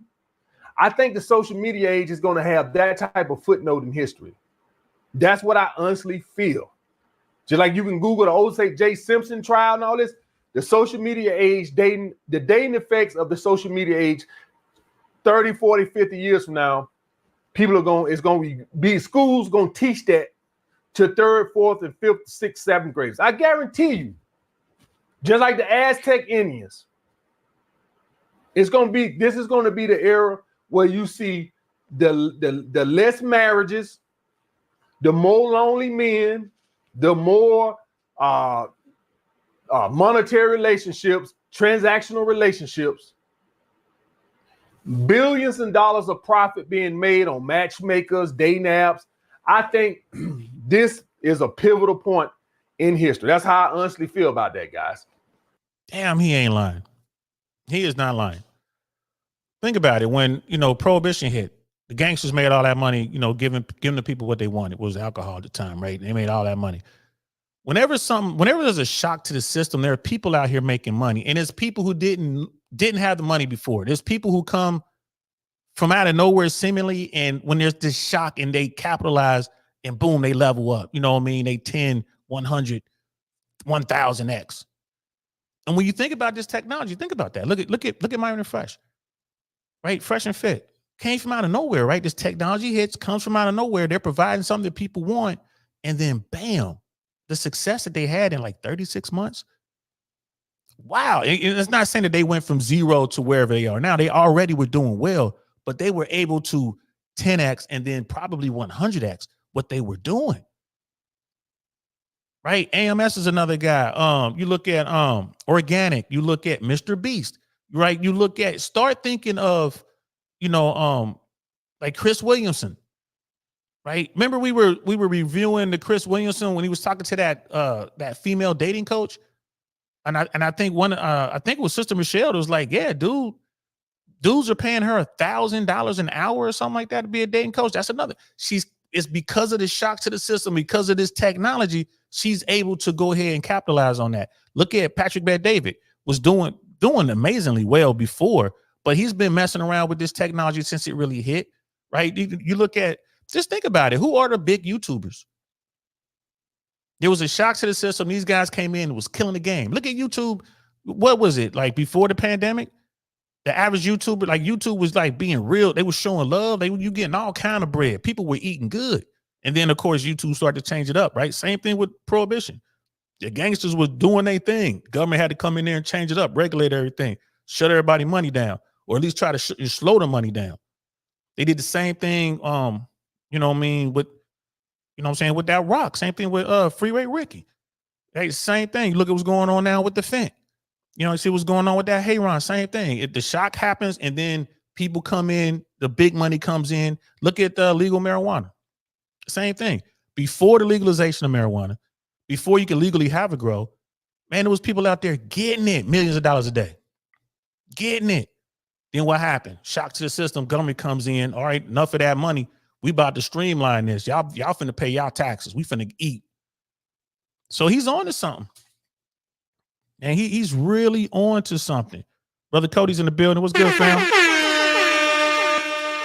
Yeah, I've been playing with that logo, man. I've been playing with it, man. Yeah, man. I hope to be able to do something with that, man. My own little custom design chia pet. You a fool, bro. You a fool. Appreciate you. You know me, brother Michael. Like, yeah, DL, these weave hair, hats, bat wings, eyelashes. Yeah, man. BBLs, tattoos. Single mother culture is very out of control. So imagine how women will look in the next 10 years or more. It is out of control. Women are smarter than men, bro. I ain't gonna lie to you. Women, it takes them a little while to pivot, but they will pivot back. And dudes are walking away. Not MGTOW either. Dudes are just sitting back. Someone like me. When I go out, I might talk to 4 or 5 women over a weekend. Like a couple days, I might talk to 4 or 5 women. Whereas before, oh, bro, I talked to at least 20, 40 women. I'm like, holla, holla. Y'all know how it is. I'm that dude, bro. I would be out there, bro. Holla, holla, holla. Holla, holla, holla. Holla, holla, holla, holla, holla, holla, holla. I used to be that guy, but now I don't do it as much. Why? Because women have changed the game with this technology out there, talking about that sprinkle and all that kind of stuff. And, stay away from me and blah, blah, blah. Remember when that hit, women were talking about leave me alone and blah, blah, blah. Now look at women. What are they saying now? Won't nobody talk to me, right? I can't tell you how many sisters have come up to me in the past 2 years asking me why men don't approach. Sisters, like, black women talking to a black man like, hey, can we ask you a question? Like, yeah, what's going on? We're not upset or anything. We just wondering why you didn't talk to us. We know you saw us. We were right here next to you. You didn't talk to us. And I'll just break it down. Like, open up your TikTok, open up your Instagram. Look at what they're saying, man. These women out here, they wilding. They acting up. I don't want to deal with it. There's a chance that you might come at me sideways. I'm not going to, and there's a group of y'all. Like, if it was just one of you, I might have said something. You know what I mean? Well, I definitely would have said hello. 2 of you, I might have tried to start up a conversation. It's 5 of y'all, man. I ain't dealing with this. 1 of y'all's bitchy. I guarantee it. Like, no offense, whoever that might be. But that's how that conversation went. And they're like, damn, because like dudes are not talking. I'm like, the juice isn't worth the squeeze. Shout out to Rich Cooper. It's why? Like, what are we going to do? Why do I want to talk to you? Why do I even take? I'm having a good night. I'm having a good time. Watching the football game, drinking, talking to my bartender, talking to my friends, making new friends here. Why do I want to take a chance on you blowing my night? I'm having a good time. Why do I want to sit there with somebody who's like, I don't want to deal with that. You know what I'm saying? Like Brother Michael said, man, with them big butterfly, whatever the hell they got on their eye. I don't want to deal with that. All the makeup. Constantly looking down at your phone every 5 minutes. You can't hold a conversation. I don't want to deal with that. I'm not saying everyone's like that. And I was to these women, I'm like, I'm not saying y'all like that. And it turned out these women were cool. We actually hung out. They actually came to some of my events. They're cool people. But it's like, it's not worth it. It's not worth it. I'm having a good time right here. I'm chilling. I don't want to delve over here. And the biggest thing at all is like, if you want to talk to me, go over here and say something. But women, they won't. But I want you to talk to me. Well, shit, baby. You ain't fine enough. Right? I'm sorry. If I'm going to go out here and take a chance, she is going to be a 10. I'm not going out here talking to anything lower than that. It's not worth it for me. You got to be a dime. You got to get my, okay. And a 10 ain't going to be wearing no goddamn eyelash things. She's not going to have a BBL. She's not going to be caked on with cosmetics. For me, a 10 is a woman who has natural beauty, who knows how to accentuate her beauty with a little bit of makeup and can hold a conversation. That's a 10 to me. With my old ass in my 50s, I'm not looking for the woman who just got the nice body I'm going to take home and smash. No, I want the good conversation. So to me, the 10 is a woman who looks decent, but she's every bit of a lady. That's intriguing to me. And that's what I told her. Of course, I'm paraphrasing. I didn't say all that shit, but I got some of it in there. Dr. B in the building. What's good, fam? So I've been saying the same thing for a while, man. It's gonna hurt women in the long term bag. Yeah. And I think, and my point was women pivot faster. I think, again, like I said, women are asking questions. How come you're not talking to me? Why aren't you approaching me? And I'm giving them real time feedback. And guess what? They're gonna change that up. They're gonna stop, especially the older, more mature women. They're gonna stop with the eyelashes. They're gonna tone back on the makeup. Right? It's like maybe the woman was thinking about getting a BBL. Like, I ain't doing that now. They're gonna cut back on that and work on just being nice and peaceful. Like when women realize that the dudes that they want guys to come at them, they want the best guys that they can get. When they realize that these dudes have stopped, like, we ain't talking about the simpletons. We ain't talking about the bottom 80. We're talking about the top 20 dudes. The top 20 dudes have basically stopped. They're only gunning at what they think is top tier. Then women are going to change. They're going to change. Brother, you're right, man. Men are sharing information. Red Pill, Manosphere, Manoswamp, right? Instagram, right? This is what this is all about. TikTok, right? See, there's a black woman, the most recent Pop the Balloon show, who had a bad attitude, and every black woman told her she come across too aggressive. Yeah, and those women, again, women will change. This is Sean the building. What's good, fam? Thank you, brother. Thank you, brother. Hey, we need to collab again, man. We need to talk, bro. We need to talk, man. I've been supporting you, man, trying to catch you when I can, man. You're doing good work over there. Everybody, check out brother. This is Shaw. Check him out, man. He has a really good platform. He's doing good work, man. Go over and support this brother. But yeah, it's like great stream. Enjoying listening to this. We sure are in a period of transition, yes, sir. Also, I'm glad to hear how much of a great father you are to your daughter. I'm learning some parenting pointers, man. Here's the thing about being a great father, man. I appreciate the compliment, man, but I'm far from great. I do what I can. When it's parenting is so hard, man. It is so hard. It's never easy. It's never easy. It's challenging every day, and it's supposed to be. Right. And you just got to do what you got to do. I make mistakes. My daughter knows it. She's listening to me right now. Love you. And she's listening to me right now. I do my best. I'm honest with my child. She knows I'm trying my best. She gets to see the W's. She gets to see the L's. Right. What she doesn't see a bunch of just random women coming through the house. I protect my child as best I can. I don't want to see all that.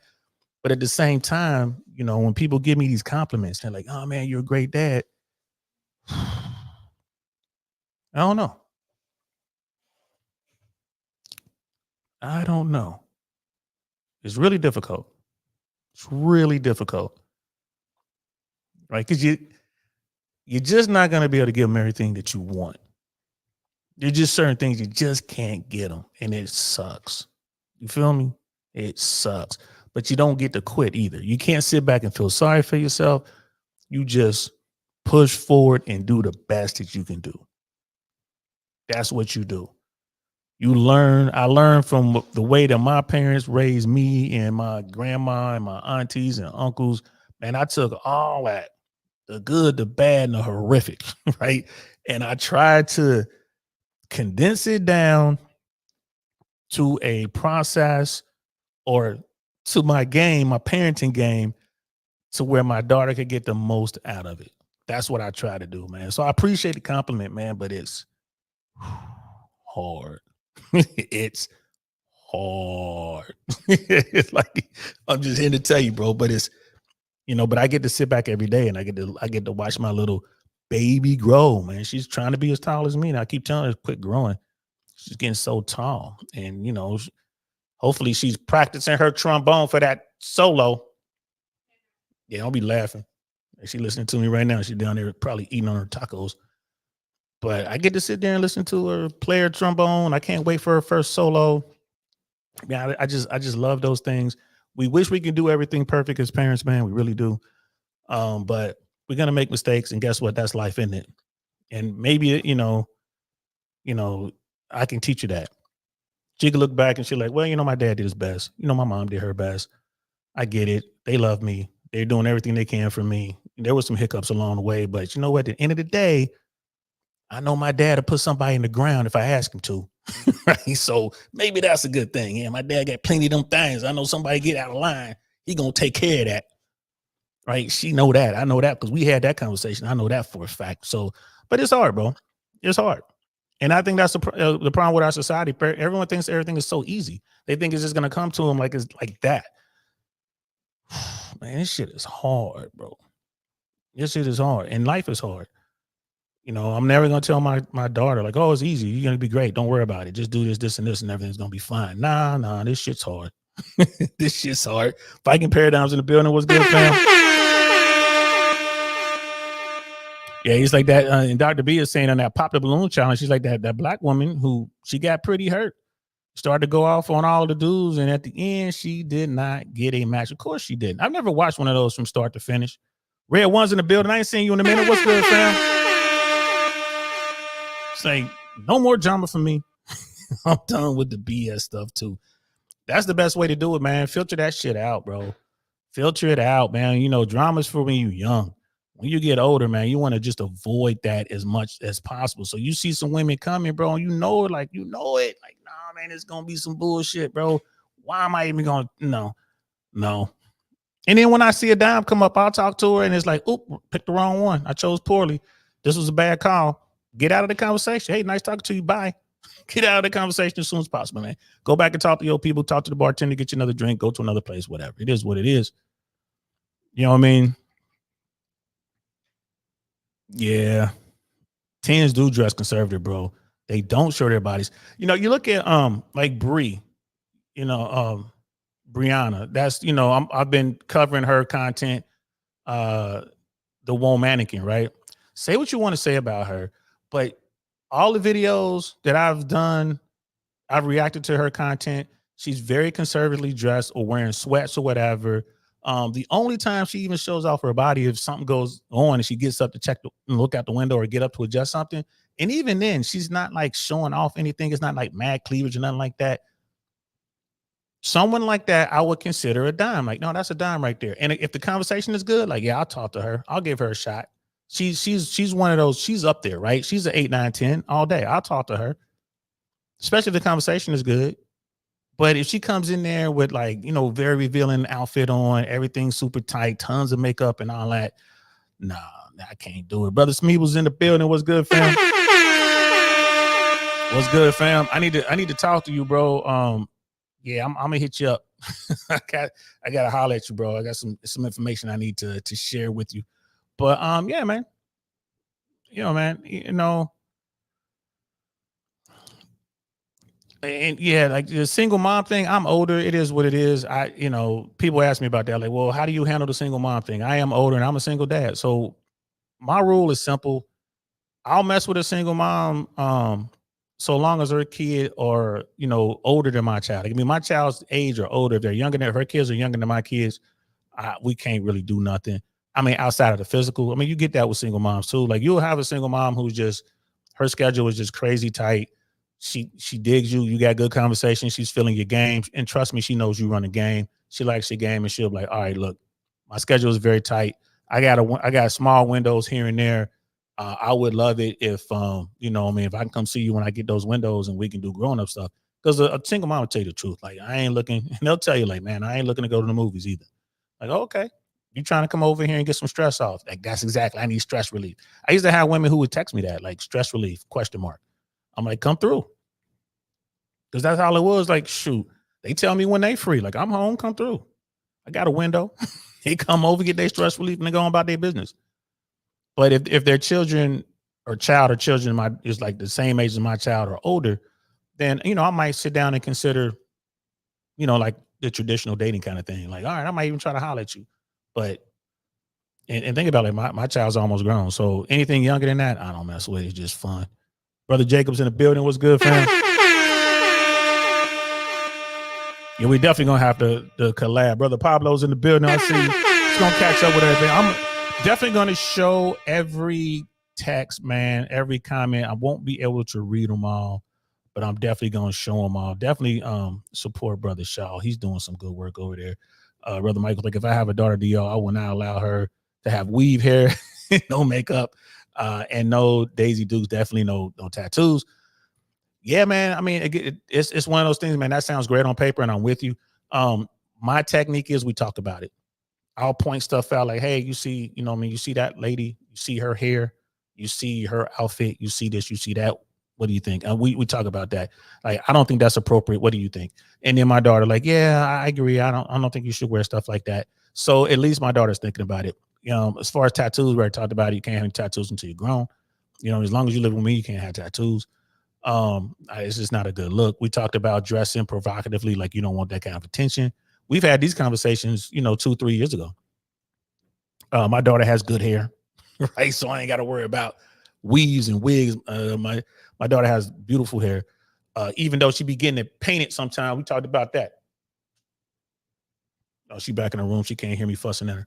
But yeah, she was with her mom and got her hair dyed. Oh, I was livid.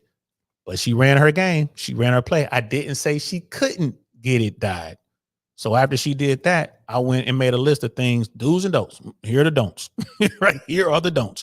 And I didn't put weave on there because I don't think she's ever going to try to get a track. But tattoos, piercings, provocative clothes, like you say, no Daisy Dukes, no high heels, none of that. I put it all on a list, and it's an open list. I'd be adding stuff all the time. So, when you have kids, bro, it's one of those things where that sounds good. It sounds good in theory, but in application, it's how you implement it. Because my parents went the hard line with me, and I'm here to tell you it didn't work.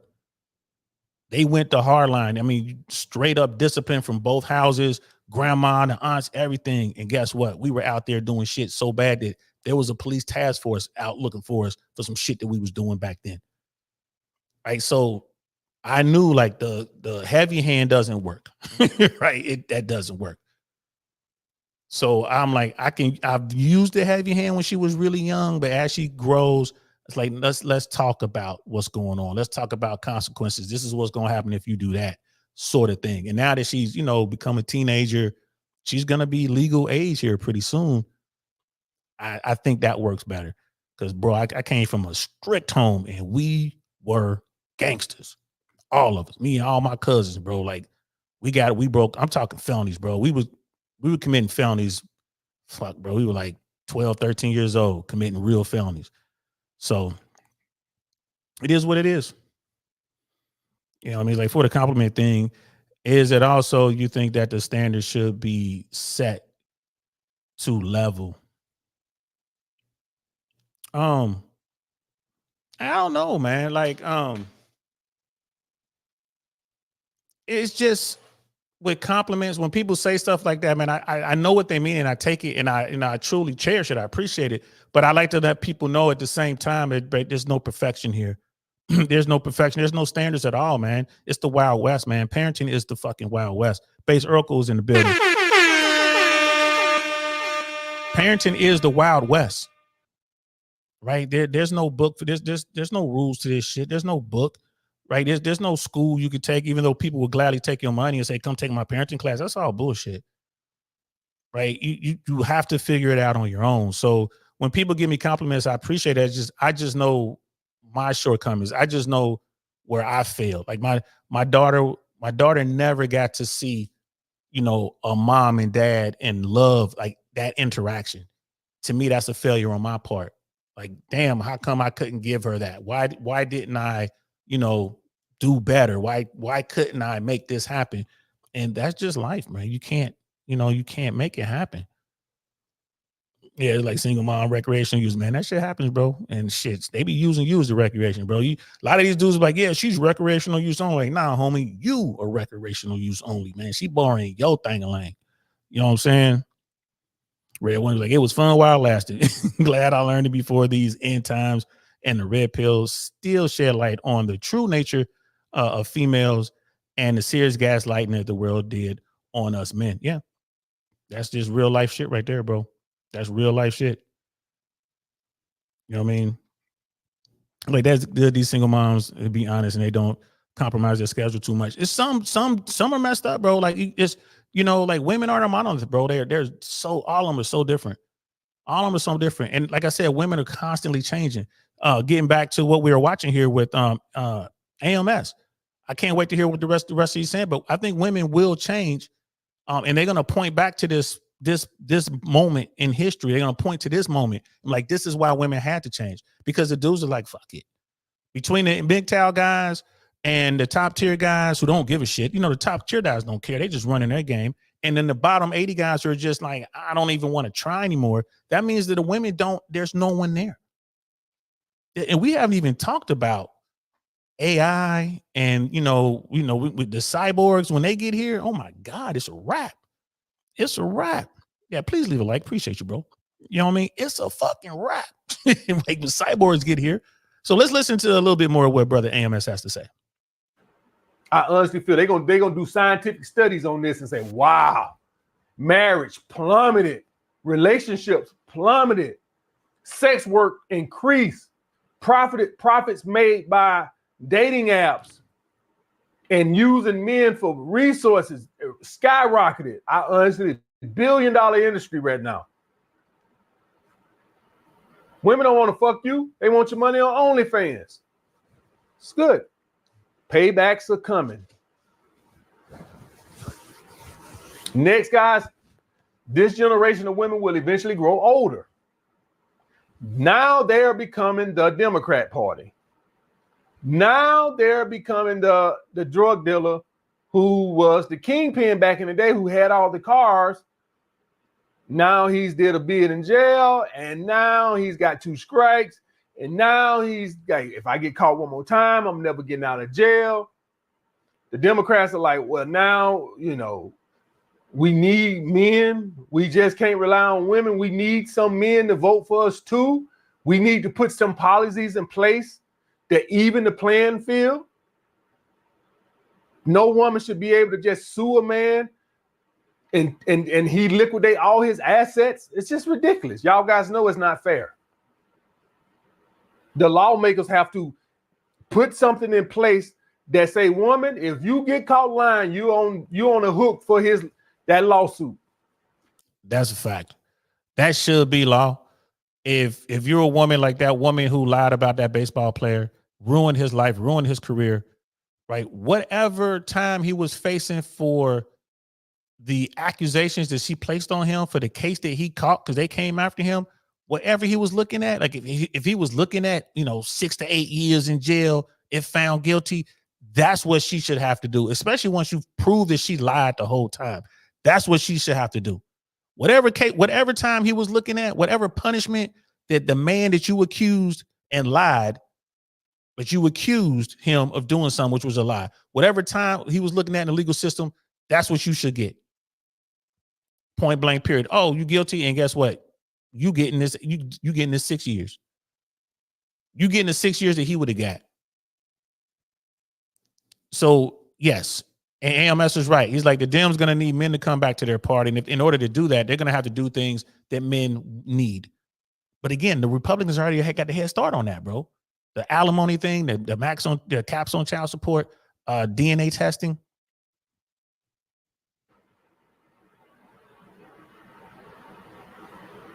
Get rid of that goddamn grape shield shit where a woman can accuse you and she has an anonymity. And you is all in the papers. You know what? You can keep it. But put the man in anonymity too. Also, keep him anonymous too until after the shit we get it sorted out. Yeah. If he found guilty, then put it in the paper. Yeah, I like that. No woman should be able to come forward and sue Michael Jordan for something he did 40 years ago. And this ain't happened, guys. I'm just using Michael as an example, right? For 40 years ago, while she hides under she's anonymous. Okay, she can stay anonymous. Okay, cool. He should be anonymous too until this gets settled. Cool. You want to keep her anonymous because she might be embarrassed? Cool. I'm embarrassed too. Keep me anonymous too. Fair is fair. No, we can't do that. No, we can't do that. We got to put you all over the papers. Yeah. A woman. Do any of y'all guys know who the woman name is who told on Michael Irvin, even though he's been proven innocent? The video proving, we still don't know who the fuck she was. We don't know who she was. He's got a point there. That You want to get more men involved, you're going to have to definitely address those issues. You're going to have to address those issues. And maybe that's why they're afraid of, people like me, people on in the manosphere, people in the red pill world, because I'm the guy, and AMS just sound like he's talking about it too. It's like, well, let's talk about political power. Let's talk about PACs. Look at what Miami Fresh have done with their city groups thing. You got, the city, you got Council Club and city groups, and men are coming together in areas and they're sharing their experiences, and they're like, hey man, you know what? This is bullshit. How come we don't have mandatory DNA testing? That's how you start a grassroots movement. That's how you move the needle in politics.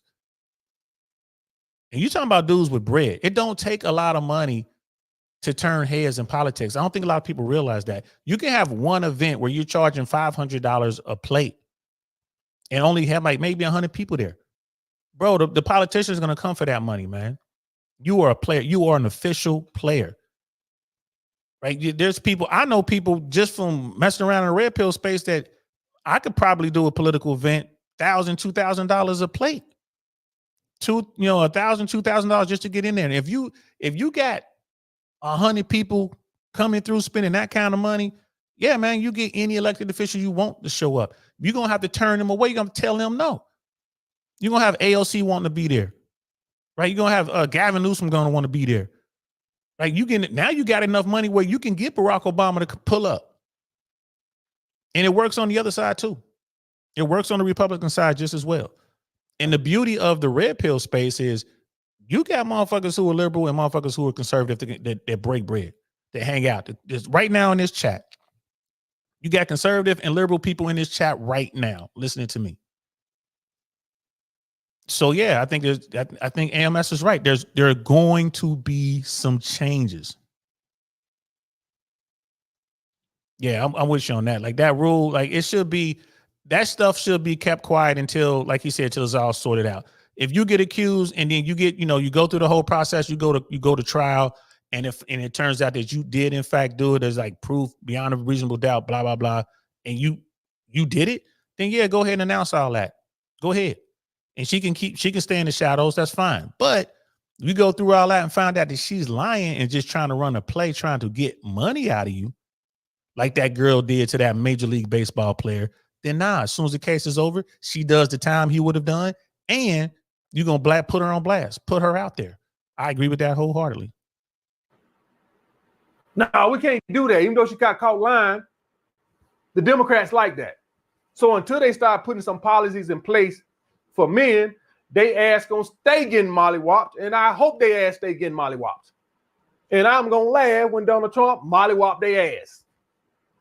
And that's the thing right there. That's where AMS gets that wrong. The Republicans have lost a lot of ground, and they've lost every major election down the ticket when Donald Trump was at the top of the ticket. So the mollywop has actually gone the other way. Right? That's another thing with politics. Like when you really start looking at the mechanics, like Donald Trump, I can't believe the Republicans, the Republicans, the real Republicans, lost control of their party. It's run by the MAGA now. And that's the thing. Like, down the ticket is where Trump does the most damage. So like, I don't see any mollywopping here. I don't see any, but I like what he was saying. And I do believe that women moving forward, I believe that we are in the transition period, and women are beginning to pivot. I mean, bro, it's all over the place, man. These women, like, I can't get a dude.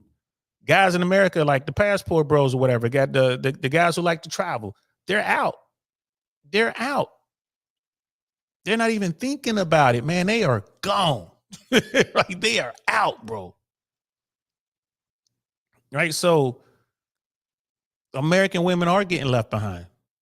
And when we talk about black women, like, bro, they're feeling it first because they're at the bottom. No shade, y'all, I'm at the bottom too. When you look at the sexual marketplace, black men and women are at the bottom of the most desired. We're not at the top. That belongs to Caucasian men and Asian women, right? Like we're at the bottom. It is what it is. So we're going to feel the effects faster, but it's starting to creep its way up. Like when I'm out and about, man, and like white girls see me, white girls come up and talk to me because I don't be trying to push up on them. They come up to me, right? And there's always been that case. I've never had to really go up and holler at white girls. I've never had to, especially here in Tampa. Never had to. LA, yeah. Like LA, you have to say a little something. They gonna, but still. I would wait for them to send those choosing signals before I even made an approach. But like sisters, like yeah, they taking it personal. They see you out and about, you in a mixed environment, like a little bit everybody's in there, blue collar, a white collar event. You got young professionals in there, and them sisters, they're like, why won't you come talk to me? Because I don't feel you might mess up my vibe. Please don't hurt my vibe. You might mess up my vibe, shorty. Yeah, I don't know. All these other women coming up to talk to me. How come you can't talk to me? Well, we're both black, so you should at least come holler at me. And you know what? Once upon a time I did. But I came across too many of these bad, terrible women. And again, it's a small percentage, granted, small percentage. But I'm having a good time. I don't want to mess it up with some silly chick, like I said, man, sucking on her teeth and patting her head because she can't scratch it with them long ass nails and fucking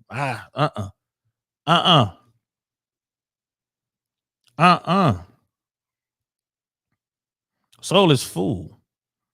As I'm listening to you and I see you as someone needed to come clean up right after the shock value of Fresh and Fit, the way you articulate yourself is easily digestible. Appreciate that.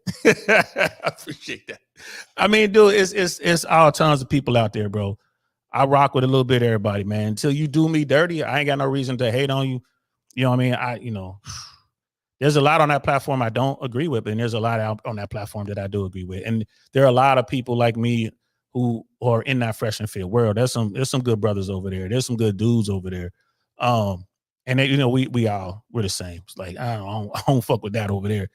That could stay over there. But this shit right here, yeah, these issues that we're all dealing with, yeah. Dudes need to do the work, absolutely. Get yourself together, get your fashion together, man. Take care of your hygiene, smell good, look good, get your confidence up, and then go, be able to talk to these women. I'm speaking from a level of experience that the vast majority of men don't have.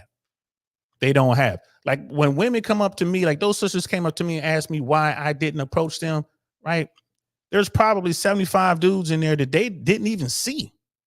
They weren't worried. Notice they came to me. There was a bunch of people at the bar, but they came to me. It was other brothers at the bar. It was brothers with the sag, you know what I'm saying? Goals everywhere, with the hair, whatever, making noise, doing their thing. They didn't go and ask them dudes why they didn't come talk to them. They came to me. So, fellas, what we talk about over here? Women want the best. Present yourself as the best. They're going to come holler at you. All that bullshit, women don't come talk to you. Shit, yes, they do. Yes, they do. Appreciate you, brother Smeebles. Have a good rest of your stream, deal. I gotta get the work done. Yeah, that brother, again, hardworking brother right here. I never would have met Smeebles were it not for Fresh and Fit. This brother's all the way over in Australia. Solid guy, good man, right? And we're connected. So, I feel you though on the Fresh Fit thing. I feel you. I ain't tripping. But there's some good people out there. You know what I mean? There's some good people out there. So, yeah, I'm gonna wrap this up. I did have another. There was one more video I was thinking about pulling up, guy. It was about a dude who got robbed in Medellin by this girl. I'm gonna save this. We might talk about this tomorrow.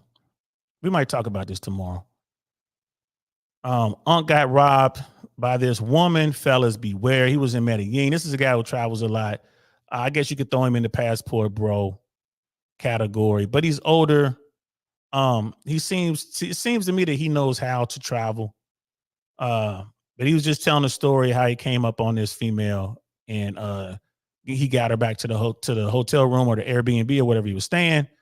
And she tried to rob him. Like she took a bunch of money and ran basically. And they caught her at the entrance exit trying to get out. And he was standing at a place, heavy security, like we tell you guys. And the guards at the gate were like, hey, is it cool for her to leave? He was like, no, keep her right there. He ran down. In order to get the guards to work with him, he had to actually bribe the guards, right? So he's tipping the guards up front so he can even have this added security. Police came, he wound up having to pay the police, but they got the girl, like they made her give him money back or whatever. He tells the whole story. And you know what? I think I'll touch on it tomorrow. Maybe I'll do a DL short. Fellas, you got to be careful and know what you're doing, where you're going, and how you're moving, because the game is cold, man. Like Colombia, man, there's people down in Colombia right now, fam. You food to them. These beautiful women know what time it is. The passport bros done messed it up. They done took it off of the pesos really and put it on a dollar. All the women know the exchange rate down there. So y'all done messed that all up. So now when you're dealing with a girl in the game, she know what time it is. So you ain't, you know what I mean? You ain't going to have fun, grown up fun for $25, $30, you know what I mean? For a few 100,000 pesos or whatever. You ain't getting that no more. Now she's like, nah, you're going to have to hit me up with the equivalent of $300 to $400 US. So that the whole thing done changed up. And here's the thing, if you got game, it doesn't matter what hemisphere you're in, doesn't matter what country you're in, doesn't matter if you don't even speak the lingo. If you got game, you're going to be able to find a woman who's going to want to holler at you. This is why it's so important for you to have game. It's very important for you guys to understand how this shit works. And if you can pull women in America, you can pull women anywhere on planet Earth. That, my friend, is a fact. I'm not even exaggerating. So don't run from the challenge. Embrace it. Embrace the challenge. Get your game up. Get yourself together, right? Level yourself up. Become the best version of yourself and holler at these chicks. Especially, I don't talk to women because it's not worth the squeeze. I ain't trying to fuck with them. But if I'm about to take a trip somewhere, now I'm out here talking to as many American women as I can. I'm out here talking to them. Why? Because I'm just sharpening my game up because I'm about to take it across overseas. So that's why I'm doing it. Right. Again, it's for me, it's for my benefit. So now the juice is worth the squeeze. I'm taking reps, bro. I'm in the batting cage now because I'm about to go over here to the real game. I'm on the practice field. I'm taking reps. I'm out there running sharp routes. I'm out there doing it. Because you just go out there and holler at them. I get them holler at them, get them ready. Like they get to the point they're ready to come to the crib. And I'm like, all right, I'm gonna holler at you later. I never hit them up. I'm like I said, I just practice reps. I ain't even trying to smash you. But when I get to Spain, right? When I get to Barcelona, I know my game is right. When I get to Tokyo, I know my game is right. When I get to Seoul, you feel me? That's where y'all need to be. That's where y'all need to be. Cool. You gonna join Castle Club soon? That's what's up, bro. Yeah, man. We got right around 20 cities and currently in 5 countries. So you got America, Canada, United Kingdom, which is running all of Europe. You got Australia, and Japan. And then of course we're, here in the US, bro, like all over, man. Miami, Tampa, New York, Charlotte, Boston. Philly is going to open soon. We're working on that, but we got Dallas, Houston, Chicago, Cleveland, LA, Hawaii, you know what I mean? Toronto. Like it's crazy. And it's crazy. Vegas. It's crazy. I think you're going to enjoy it. Say, what time do I normally go live? Normally I'm Monday through Thursday, 5 p.m. Eastern Standard Time, right here. I Really Want to Know podcast. I My Tech One. Appreciate you, bro. Was that I My or then these names, bro? Y'all know I could barely read to begin with, man. So I'll be trying to. Is it Emmy Tech One? I My Tech One? I don't know. But anyway, welcome, brother. Welcome. I'm here. Yeah, Monday through Thursday, 5 p.m. Eastern Standard Time. Tomorrow, we're definitely going to talk about the dude in Colombia who got robbed by this fine Colombian Medellin woman. We're going to do that tomorrow. We'll do that tomorrow. I think that'll be a good conversation. Just to let you guys know, there are no cheat codes, man. It was way easier once upon a time in Colombia, in the DR, in Brazil. But, these guys looking for cheat codes, they just burned up the spot, man. They burned it. They burned it up. I'm Tech. All right, cool. My bad. But y'all got to work with me. Y'all know I'm old, man. Bro. I don't be knowing. I be struggling like a big champ. So, Shout out to Fresh, man. Fresh just hit me up. It's funny. Start talking about Castle Club and boom, I get a message from Fresh. Yeah. So that's it, bro. I gotta run. This was fun. I appreciate y'all. I appreciate all the new faces, man. You know what I mean? You definitely welcome here. Thanks for coming through. I know I teased that I might drop the link, but I didn't. We were just having a good discussion. Scam Likely in the building. What's good, fam? It's like there's a cheat code. It's called hard work. Well, hard work. If you working hard, you ain't cheating, bro. Right? That's just it. That's the only way around it is hard work. Definitely great evening to all y'all, man. I appreciate y'all. Hope you enjoyed it. You know, one of these days we'll have another talk, man. We'll talk about the joys of being a parent. I really think it's best. I really believe it's best to have mom and dad, the traditionals, you know, like, you know, you want mom and dad in the house, you want a traditional household. I really think that's best, bro. We'll talk about that one day down the road. Don't be afraid of it, but don't get caught off guard either, man. We still live even though there's a pivot currently going on, you don't want to get caught up in the baby trap. You don't want to get caught up in the family court system, bro. It sucks. All right. It's going to be a while before it gets better. It sucks right now. So definitely be careful. Don't be just going out there shooting up the club, man. Don't just knock up whoever. Right. Don't do that. Be careful with that. It's like I told my daughter, you don't want to get pregnant. I tell young men, y'all don't want to knock somebody up. The right woman in your life, bro, will 1000x your situation. It is the best thing ever. You get the correct woman, you choose wisely, bro, you money. But if you choose the wrong woman, you get caught up in a situation with the wrong woman, man, it's the worst thing that'll ever happen to you. Take my word for it.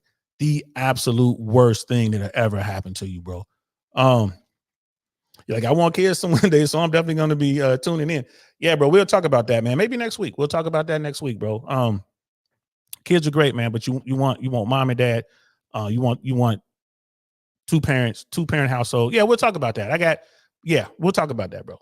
It's actually a video out there when they were talking about this. I think it was Chris Williamson anyway. So it's really good. We'll talk about that next week. All right. So I'm out, y'all. This was a great time. Y'all can see I'm up in my attic sweating like a big champ, man. I should have just took all this off, man. I'm sweating like a slave up here, bro. So I appreciate y'all rocking out with me. Y'all know what it is, man. I'm DL Saint. This is the I Really Want to Know podcast. I'll see y'all tomorrow, 5 p.m. Eastern Standard Time. Right here, we're going to talk about some dude who got robbed in Medellin. Peace. Nothing like I've ever seen. It's just a thing of beauty.